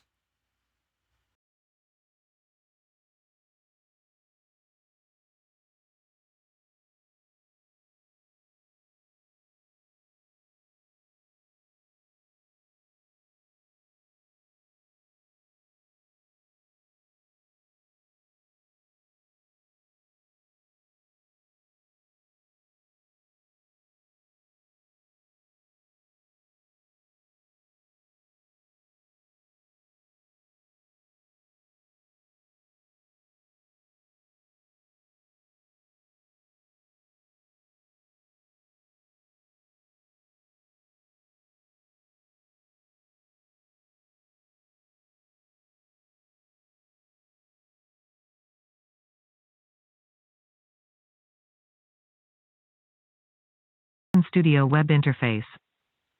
Show recording is on. Dual channel. All right, guys, so we're all set up now. If you want to call in, there's the number on your screen. Feel free to do so. We'll take a few calls here from you guys. Get your thoughts on the Dynamite show tonight. What did you think of the show? Thumbs up, thumbs down. Well, look at this. We already got a whole... all the lines are immediately jammed up. Surprise, surprise. I love it, though. I love it. That means we get a lot of audience engagement here on this show. We probably have more audience engagement on this show than most any other show when it comes to everything. I'm not just talking super chats and likes and stuff like that, calls, chat, all of it. You guys are killing it right now. Let's go to 347. Hey, Solomonster, how are you? I'm doing well. And by the way, you guys, if you guys want to get right to your question, just get right to it, because I want to try to get to as many people as I can. So for everybody else who calls in, I'm doing great. I'm doing fantastic. Believe me, you don't have to ask me. I won't be offended if you just get right to your question. Okay, so my question's about AEW possibly having another show. Mm-hmm. So, do you think that, this show should be like the SmackDown to Dynamite's Raw? Or like, yeah, like that's my first question. But yeah, So you mean like on the same level of Dynamite, just a like different night? like on the same level or like a B, like on the same level or like a B show. I don't know. I mean, you call it a B. You know. You call it a B show. I mean, so as soon as you do that, immediately people don't think it's a really special show. I think Well, the the new counterpart. yeah, The counterpart. I think the new show is going to be an hour. I'm not sure about that. I could be wrong. So if it's only an hour, which I'm fine with, then it's not going to be the A show, obviously. Yeah, I mean, I think the counterpart, that's a good way to call it. Just a show where you can get some people on there who are not getting as much face time on Dynamite, but you still got to put some stars on there. So come up with like a big main event or something. You know, maybe Jericho wrestles a main event one week on there, or Kenny or someone. But I think it needs to be a show where, see, I don't know if I would do it where it's just completely separate storylines, almost like the way Raw and SmackDown are, where you have two different rosters. I wouldn't. So like just flowing between the shows, okay? Yeah, I wouldn't. So just like flowing between the shows, okay? Yeah. Yeah, I wouldn't do that. But I think you definitely want to get people on there who are not getting FaceTime on Dynamite, because there's so many people they have under contract. You can't possibly fit everybody on the show every week, but there's got to be another place for them to go, so people can learn about who they are and try to get over. So when they start showing up on Dynamite, people know who they are. 781. Hey, what's up? I have a couple of questions. They obviously involve different things. So the first one is about the whole ending segment. It's not really a question about it, but more of the fact of the matter that I don't think anybody's bringing up, and I figured I'd defend the segment a little bit. I think the execution was poor, where they had Cody just with all these celebrity guys, and they're just like, oh, that's the big announcement. Yeah. But I understand what they're doing, because I don't think people take into account that the idea is actually genius in principle, in that Cody Rhodes is surrounded with Burt Kirshner, Snoop Dogg, and like two pop stars that are like huge. Rosario Dawson. Right, Rosario Dawson. You know, big names, right, in the entertainment industry. Yeah, I mean, Cody being aligned with them could bring more viewers to Dynamite. I think that idea is great in principle. However, I agree with you. The execution was so poor. They should have done it before the main event. I think it would have been received a lot better. All you had to do, a lot better, actually. All you had to do was put a big press release out before they went on the air tonight, and then when they went on the air, you know, the way the WWE does it. If there's like a big announcement earlier in the day, you know, a lot of times they'll leak it to like a big outlet and let them break the news. Right. And then when you get to the, like when they have a Hall of Fame induction or a celebrity induction or something, and then when you get on the show that night, you throw it to the announcers, or you have a video package, you know, big news broke, you know, before the show tonight, and then tell people about the show. But the way they hyped it up, I just think it was almost misleading in a way. You thought it was part of the show, and then you found out that it was just a commercial for some other show that has nothing to do with any of this. But I agree, it's good for AEW, it's good exposure for Cody. I just think that, like you said, the way they announced it was disappointing. I was expecting something else. Yeah, I agree with that. The second question is, I don't know what the status is of NWA, but if it were to come back, do you see Tony Khan and Billy Corgan, because Corgan's been trying to get a TV deal for a while now, maybe he works out a deal where NWA comes back on maybe a TBS with the help of Tony Khan? I don't think Tony Khan has that kind of power. I don't think that that's practical. I mean, I think they can certainly have a working agreement together. They can have a talent exchange. There's a lot of things they could do together, but I think you may be overstating the amount of power or pull that Tony Khan has with the powers that be at Warner. And frankly, the only thing that NWA has had to show are the YouTube episodes. And a lot of the early YouTube episodes of Power did, I think maybe the first one did like 500,000 or something. Like the numbers were kind of on the higher side, and then they kind of leveled off over time. And that's really the only thing they have to show for it. Is why would TBS look at that and say, well, here's a wrestling show on YouTube pulling in 250,000 viewers. it's almost like I'm not trying to slight them when I say this, but they could look at that and go, oh, it's the inferior product. We already have the wrestling on TNT that pulls in 900,000. Why would we want more wrestling? I don't think they're looking for more wrestling from another promotion. And I don't know that Tony... unless it's from AEW. Right? Yeah, and business-wise, why the hell would Tony Khan want to let some other promotion get television with the parent company that, already has an agreement with him? That doesn't make sense. I'm not sure if there's any exclusivity in their contract either. So we don't know if... maybe there's a clause in the contract that says they can't have any other wrestling on there. So I think it just... stick to the working agreement. They're friendly with each other. That's fine. But no, we're not going to see the NWA on TBS. Yeah. Well, thank you very much for taking my questions. And also thank you for checking out any kind of video I send to you. I do appreciate it. Any custom Tron I do send you. I really do appreciate you actually taking a look at those. Anytime. Yeah. Thank you, man. Have a good night. All right. Take care. Let's see here. Let's pick up 401. Yo, Jason, I think you were a little too hard on the show tonight. In what way? Well, you seem very negative about a lot of parts of it. Is this Dick Tickles? Yes, this is Dick Tickles. All right. Well, I didn't want to introduce myself. I want to go quick. But nice. I just felt that this show was definitely an improvement over the pay-per-view on Saturday. That's what I said. But any show that's only 2 hours instead of 4 is always an improvement. I felt that it was better than most weeks prior on Wednesday. So I enjoyed it. In the main event, I really feel that Dustin's promo at the pay-per-view on Saturday, that really helped sell it and put it over. Because, I think we all try to think long-term on a lot of these storylines with AEW, but you know what? Just take it week by week, man. This was not a bad main event. It was a fine AEW Dark main event. It was a fine AEW Dark main event. It was not a Dark main event. Yes, it was.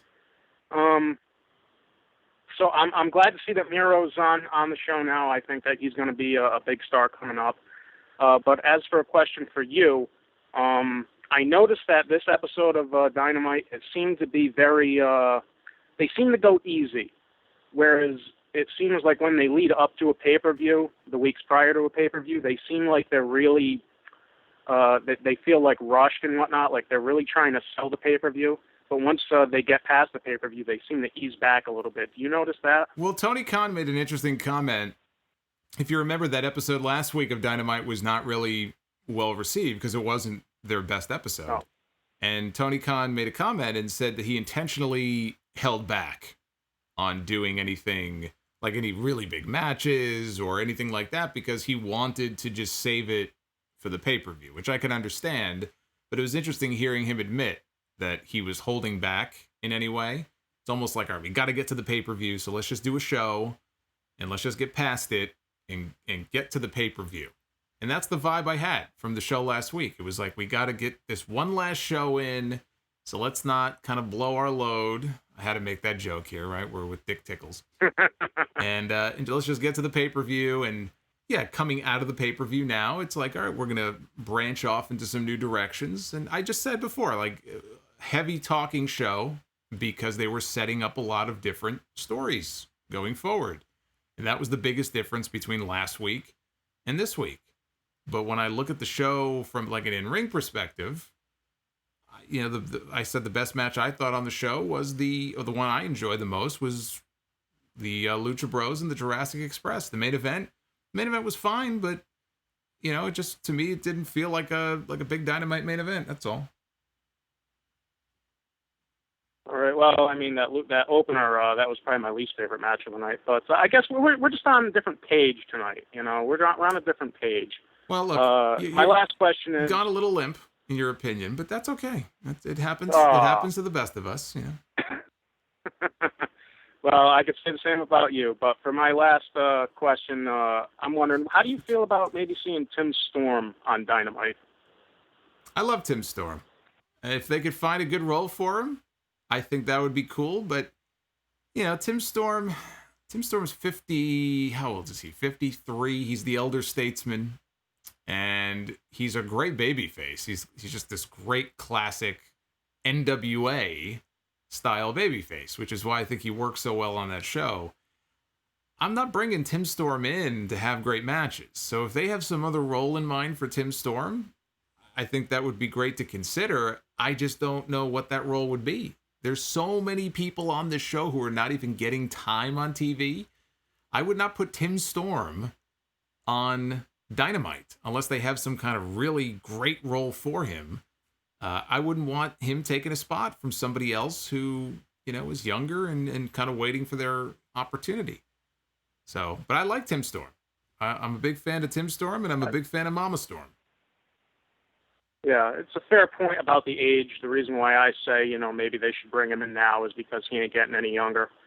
And if they can use him for 3 months or, just like one little feud, hey, give it to him because he's been around a long time and, he deserves something big, especially on a big network like TNT. Well, when they were doing the open challenge with Cody, they had their chance. They could have brought him in as a challenger 1 week, put together a nice little video package explaining for people who he is and why this is such a big deal. Former NWA champion coming in, and they missed their opportunity. Maybe that would have been the best way to introduce him. All right, then. Well, nice talking with you, Jason. Have a good night. Everybody in the chat, have a good one. All right, you too. That was Dick. Oh, I cut him off. Dick Tickles. I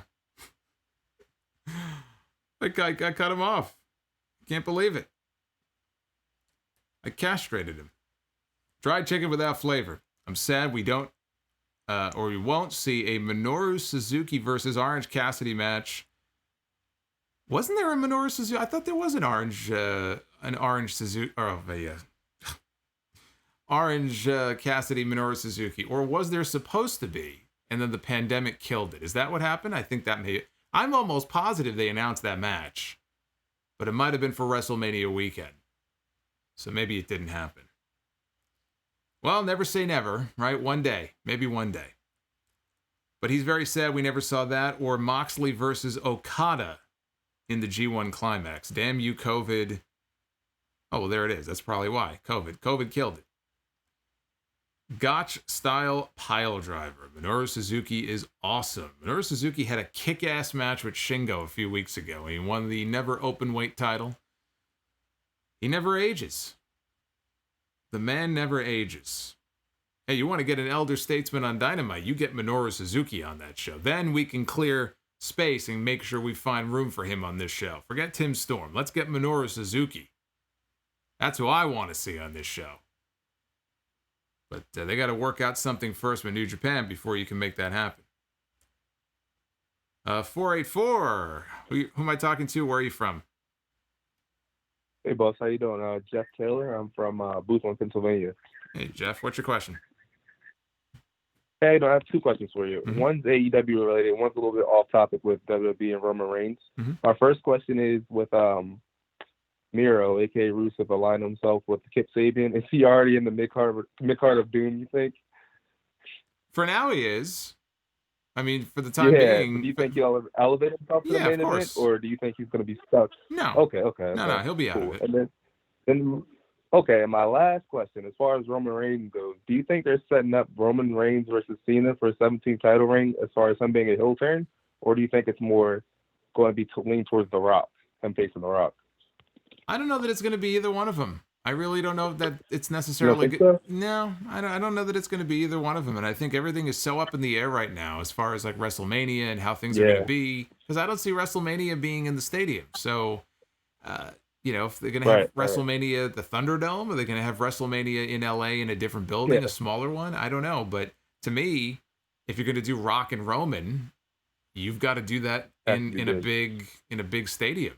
And it looks like they're probably not going to be able to do that for a while. So I wouldn't waste a match like that, but Rock's not getting any younger. Or?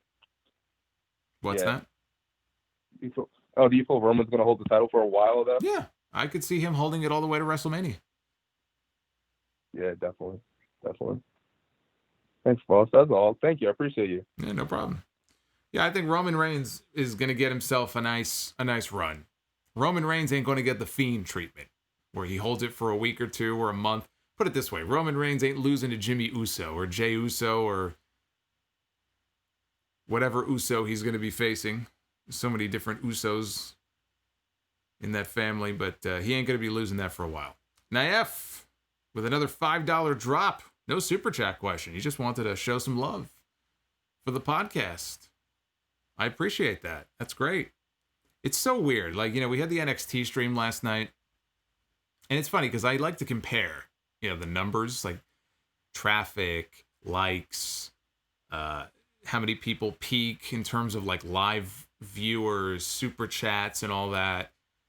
And it just goes to the point that I've made a lot of times before, that NXT charts a lot lower than AEW does. And the numbers bear it out. And I'm probably not the only one. I would imagine people on other channels would probably back me up on that. The interest level last night, and we still had probably at the peak, I don't know, 750, 800, somewhere in that range. That's low, actually, from what would normally be. And tonight we were over 1,000, 1,100, whatever the peak was. But you could just see, the difference in the level of engagement. NXT, I don't want to say NXT is a dead brand, but it kind of feels like a dead brand, which is kind of sad because that's not how it used to be with NXT. But I've seen that for years. When I compare the NXT content when it goes up, you'll get the rare takeover show where I'll look at the traffic and it'll be like, wow, that did really well. But man, it's been that way for a while. You just see the drop off as compared to the other WWE or AEW stuff. NXT doesn't have that excitement level for a lot of people that it used to have, unfortunately. The numbers don't lie. 917. What's your name? Where are you calling from? Hey, Solomonster. It's your boy, JC Zephyr. What's going on, man? Happy birthday, JC. Hey, thanks, man. I appreciate that, man. Of course. So, I was kind of in and out watching Dynamite tonight. It was all right for what it was. I'm glad that Matt Hardy's okay.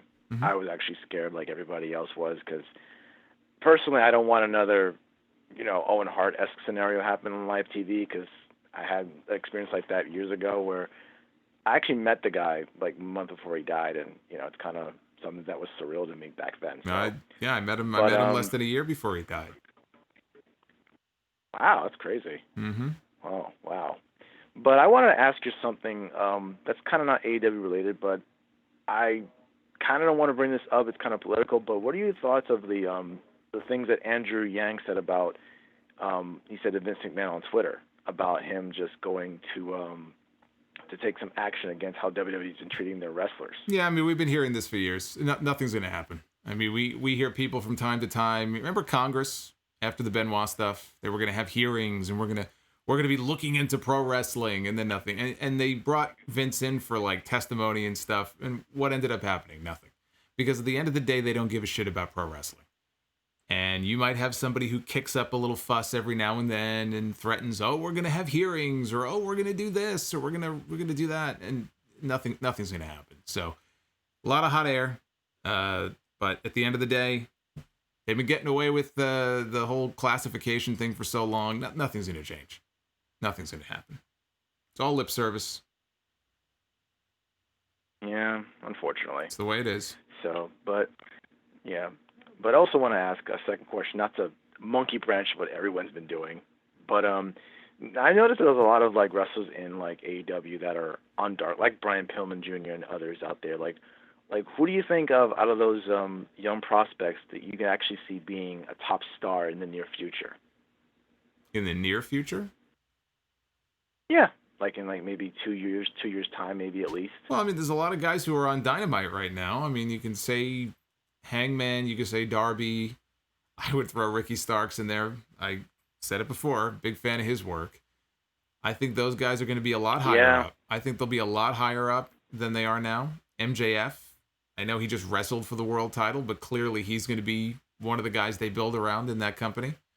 On Dark, I'm not watching Dark every week. Clearly they're trying to push Griff Garrison. They see something in Griff Garrison. They were trying him out as a tag team with Pillman. Pillman's good. I mean, he's not, you could tell he's still kind of learning the ropes. He's not, he's not a terribly experienced guy. Runs in his family, but I think Pillman could be something, sure. Yeah, I think Pillman could be something, absolutely. But the real potential I see is in the younger, I call them homegrown guys, even though some of them... Yeah, that's Will Hobbs and stuff like that. Yeah, well, yeah, he's another new one. He was in the Battle Royal, and he looked impressive. So Will Hobbs maybe is another one. Yeah, I mean, there's a lot of young talent and a lot of potential there in guys on Dark and on Dynamite. Yeah, because I think they need more. Hopefully that they get more opportunity to shine on Dynamite and not just be in Dark for another year or two. Yeah, because Dynamite or I that know new that show. everyone is more. Or that second show that they're going to be having. Yeah, whatever. Hopefully not that big show, whatever the hell that you talked about earlier. Because I was just like, what the hell is this now? The Go Big. Go Big show. Poor Big Show. Go Big, Go Home. Well, whatever. Poor Big Show had a show. Yeah. Poor Big Show had a Netflix show, and it just got canceled. Yeah. Yeah. And I watched that whole Jaleel season. Could save that show. I saw every episode of the Big Show show. My friend said it wasn't all that great. That's what he said to me. Very, okay, never mind. very, very cheesy. I mean, if you want to picture one of these Disney Channel, The Sweet Life of Zach and Jack, or whatever the fuck that show, that kind of stuff. I mean, it was really, really cheesy. But I just wanted to see, there were some episodes that had cameos from wrestlers. So they had like Mick Foley, Mark Henry, Rikishi. They were in 1 or 2 episodes. So I just said, what the hell? I'll watch it. Took me 2 months. I wasn't watching it every day. But I can see why they would have canceled it. There really was nothing special about it. Yeah, I just noticed the minute I saw like a trailer of the commercial, I think they showed it on one of the shows in WWE. It's a family show. It was a family show. Not my thing. It's a perfectly acceptable family show. When I was a kid, what did I watch? TGIF on ABC. So I watched that was the Family Matters and Full House. Yes. Right. Step by Step. Perfect Strangers. Perfect Strangers. Step by Step, which I... Didn't someone try to sing the theme song on your show one time? Probably, yeah. Like, wait, it might have been me. Oh, my God. It might have been me. Oh, my... Well, I know you were sitting bars with Fresh Prince of Bel-Air, so that's another story for another time. Yes, that's another story. But yeah, so anyway, I just want to shout out to the chat, and hope everyone's having a good day. And, so hope you have a good night, and you stay safe and all that jazz. And you have yourself a great, well, I guess it's not your birthday anymore. It's midnight. It was your birthday. Well, I'm still celebrating no matter. It was your birthday. I'm still celebrating. Not until I hit my head on that pillow and I'm done. That's when my birthday's over. That's the spirit. That's the spirit. So. All right. Well, anyway, guys. Enjoy the rest of your night, and don't get too fucked up. I'll try not to. No promises. Take care, man. All right, you too. That was JC Zephyr. I was going to say you should go out clubbing and stuff, but I guess you're not allowed to do that anymore, right? Most clubs probably aren't even open. Clubbing with your mask on. Where's the fun in that? Man, it sucks now. Can't do anything fun anymore. When will we once again get to do things that are fun? That's what I want to know. And we can get everybody together for another Sound Off meetup. I miss doing those. I miss meeting up with you guys. But I tell you what, I love these super chats coming in. Indigo. Hey, Solomonster, much respect, longtime listener. And Jackalope Music on NXT. Do you think maybe sending their more popular acts to the main card drains it? Like an artificial break on fan enthusiasm. Well, I mean, if you're talking about some of these NXT call-ups, yeah, they have a certain way of killing the enthusiasm for a lot of guys, unfortunately. They certainly don't do them any favors. Let's do 213. What is your question? Hey, Solomonster, what's up? Hello, Luis. How you doing this evening? I'm doing very well. You seem to be very amped up, like you just took a couple of 5-hour energies. Nope, I just had some Chipotle carnitas with extra cheese. I'm getting heartburn just listening to that. No, it's actually good. I believe you. Now, did you see Dynamite tonight? Heck yes. Wow, I'm impressed. Usually when you call in, you haven't watched the show yet. So, what did you think of the show tonight? Well, that's because there was no NXT on tonight. Well, what did you think? What's your verdict? Chris Jericho and Jake Hager in the tag team scene. It's not gonna work. Okay. Was there anything that you liked that you think is going to work? What'd you think of Miro?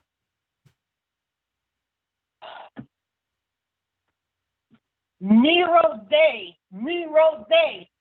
Okay, so we got a Miro fan here. It's so good to see Rusev back on TV. It is. Although he can't use that name anymore. Well, he doesn't have to. He's got his own name now. Rusev is dead. Long live Miro, right? Rusev is in the past. And yeah, he's looking good. He's slimmed down. He's got a little gray in his hair now, I noticed. But he's looking good. Yep. Anything else? So my question Let's move it along. My here. question tonight. Yep. Sorry I'm speaking on top of you too, so It's okay. all right, my question is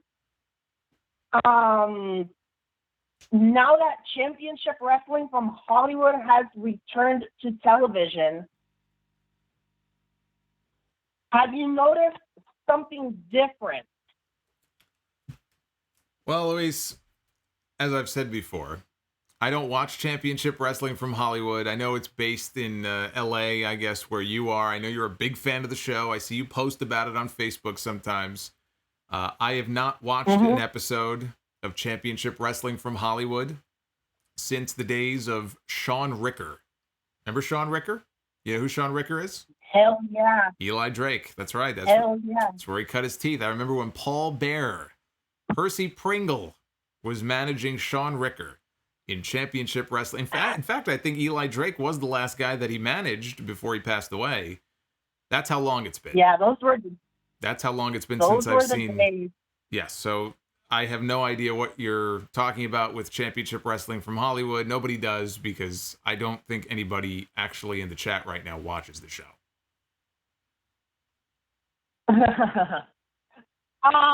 Actually, I found out this morning or at lunchtime that Aaron Stevens, the former Damian Sandow, is booking the show. I did not know that. But he's already made a mistake. And what might that be? He has taken the Hollywood Heritage Championship away from Eric Watts and has given it to Peter Avalon's former tag team partner, Ray Watts. Rosa. I didn't know Eric Watts was still wrestling. How old is he?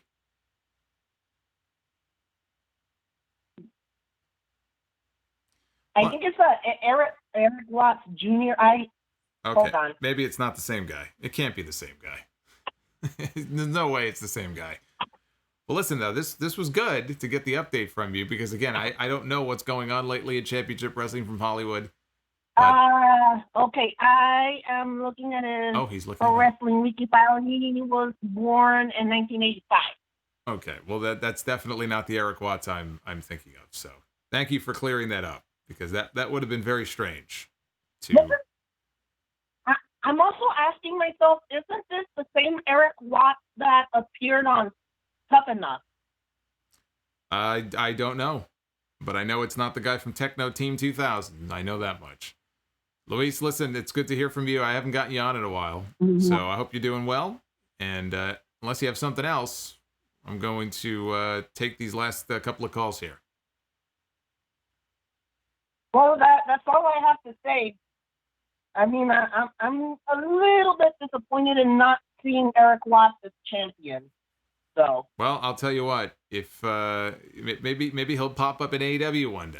If Cody ever brings back the Open Challenge for the TNT title, maybe maybe Eric Watts will have his shot. Yep, somebody just said it on the chat. Watts from Tough Enough in 11-12. So this was like, what, 8 to 9 years ago? All right, Luis. I learned something new I didn't know tonight. So I thank you for that, but I'm gonna move on, all right? All right. Good night, Solomonster. All right, you have yourself a good night. The Eric Watts fan club president, Luis. Always interesting to hear from him here on these streams. I really thought it was the old Eric Watts. I'm like, Eric Watts is wrestling on independent dates. It's news to me. KC to most. I wish WWE would bring back the Camp WWE cartoon. Well, they are bringing back Storytime. Mean Gene Okerlund was the host before, and Jerry Lawler is replacing him as the new host of Storytime. So I know that's coming back soon. And Andy Jonathan with the $10. Thank you. Says, thanks for all you do. What about a singles run for Pentagon? Hey, I'm all for it. I thought that they were, when I found out he was coming in, I was kind of hoping that we would get to see a singles run for him, because that's how I knew him in Lucha Underground. Remember we got Pentagon Dark later on? I'm all for it. Phoenix too. Phoenix had a nice singles run in Lucha Underground too. So they were teasing a breakup tonight. I don't think they are breaking up, but I'm all for it. Even if they don't break up, they don't have to break up. They don't have to turn on each other. But to give them more singles matches, hey, sign me up. And then you can bring in Mil Muertes, and we can rekindle the Mil Muertes Phoenix feud. I'm all for that. All right, let's go to Alex. I think this is Alex. I know he's been waiting a while here. Alex. Hi, Solomonster. How you doing I'm tonight? doing well. How are you? What's your question? Oh yeah. How's the Mets doing? How the Mets are doing? Better we don't talk about the Mets. I'm sorry. My team's doing way better than yours. All right. Well, what's the question? I'm sorry. That's okay. My question is, I'm sorry, I'm being a little energetic. Hey. That's fine. That's fine.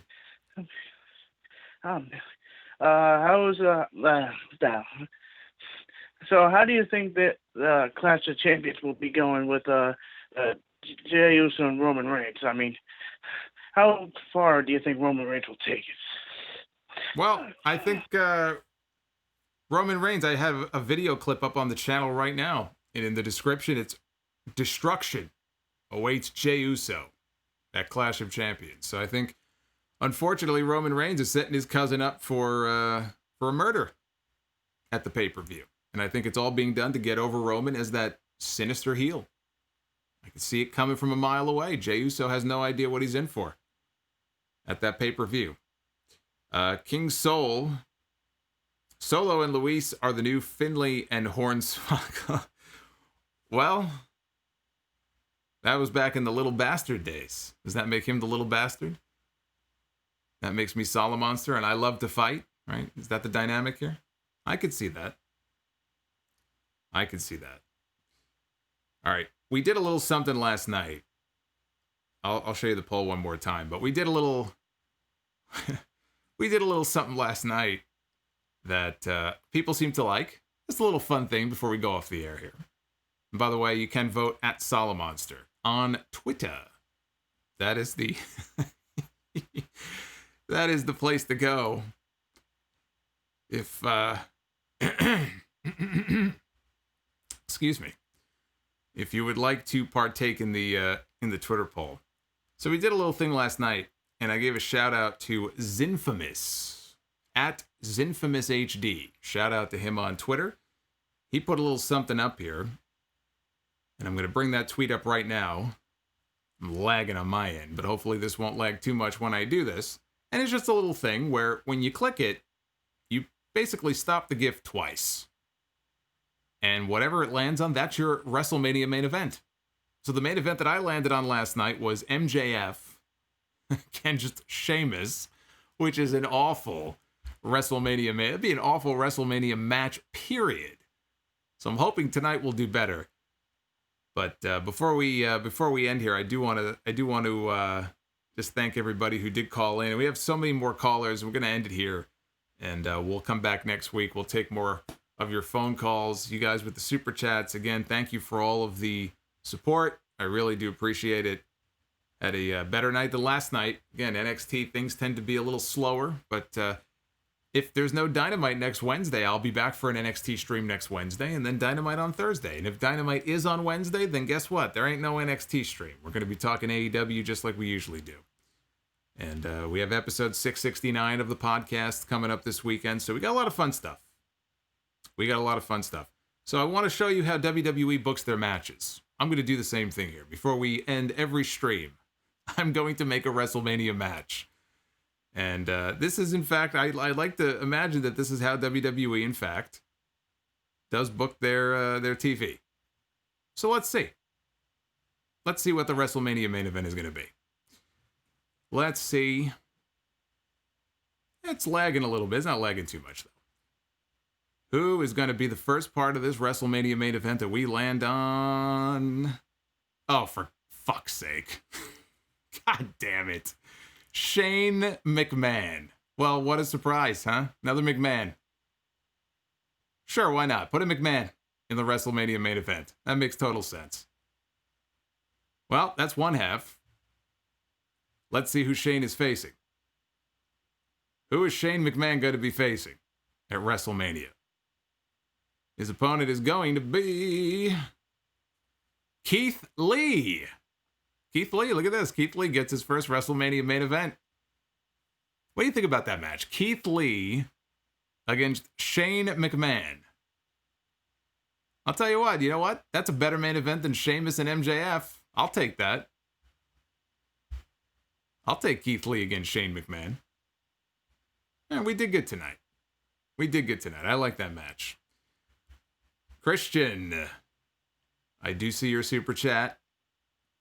Would you like to see a mid-card title for the tag team division or something of that sort? The tag division is so deep that a bunch are not being used. I don't think you need a mid-card title. I think that, you want them to be featured more on television. You want them to be featured on TV as much as possible. But I'm not a fan of introducing another set of tag team titles. I wouldn't do that. Whereas in WWE, they have too many titles, right? They already have 2 titles. They don't need 2 titles. They need 1. They should merge them. I don't think AEW needs another set. But they do have a very deep bench on the tag team side. So anyway, I've just booked myself Shane McMahon against Keith Lee at WrestleMania next year. See if we can come up with a storyline for that one. Thank you guys for the super chats. Thank you guys for the phone calls. Thank you for all of your support. Subbing to the channel. We've picked up a ton of new subs. We are steamrolling towards 60K. My goal is to hit 60,000 before the anniversary, the 13-year anniversary of the show in November. And I think we have a pretty good shot. If we keep up at this clip, we might be able to pull it off. But I can't do that without you. So please hit that sub button on the way out and that like button. Be well, stay safe. And I will see you guys for the podcast coming up this weekend. More live streaming here on YouTube next week. Thank you guys. Take care.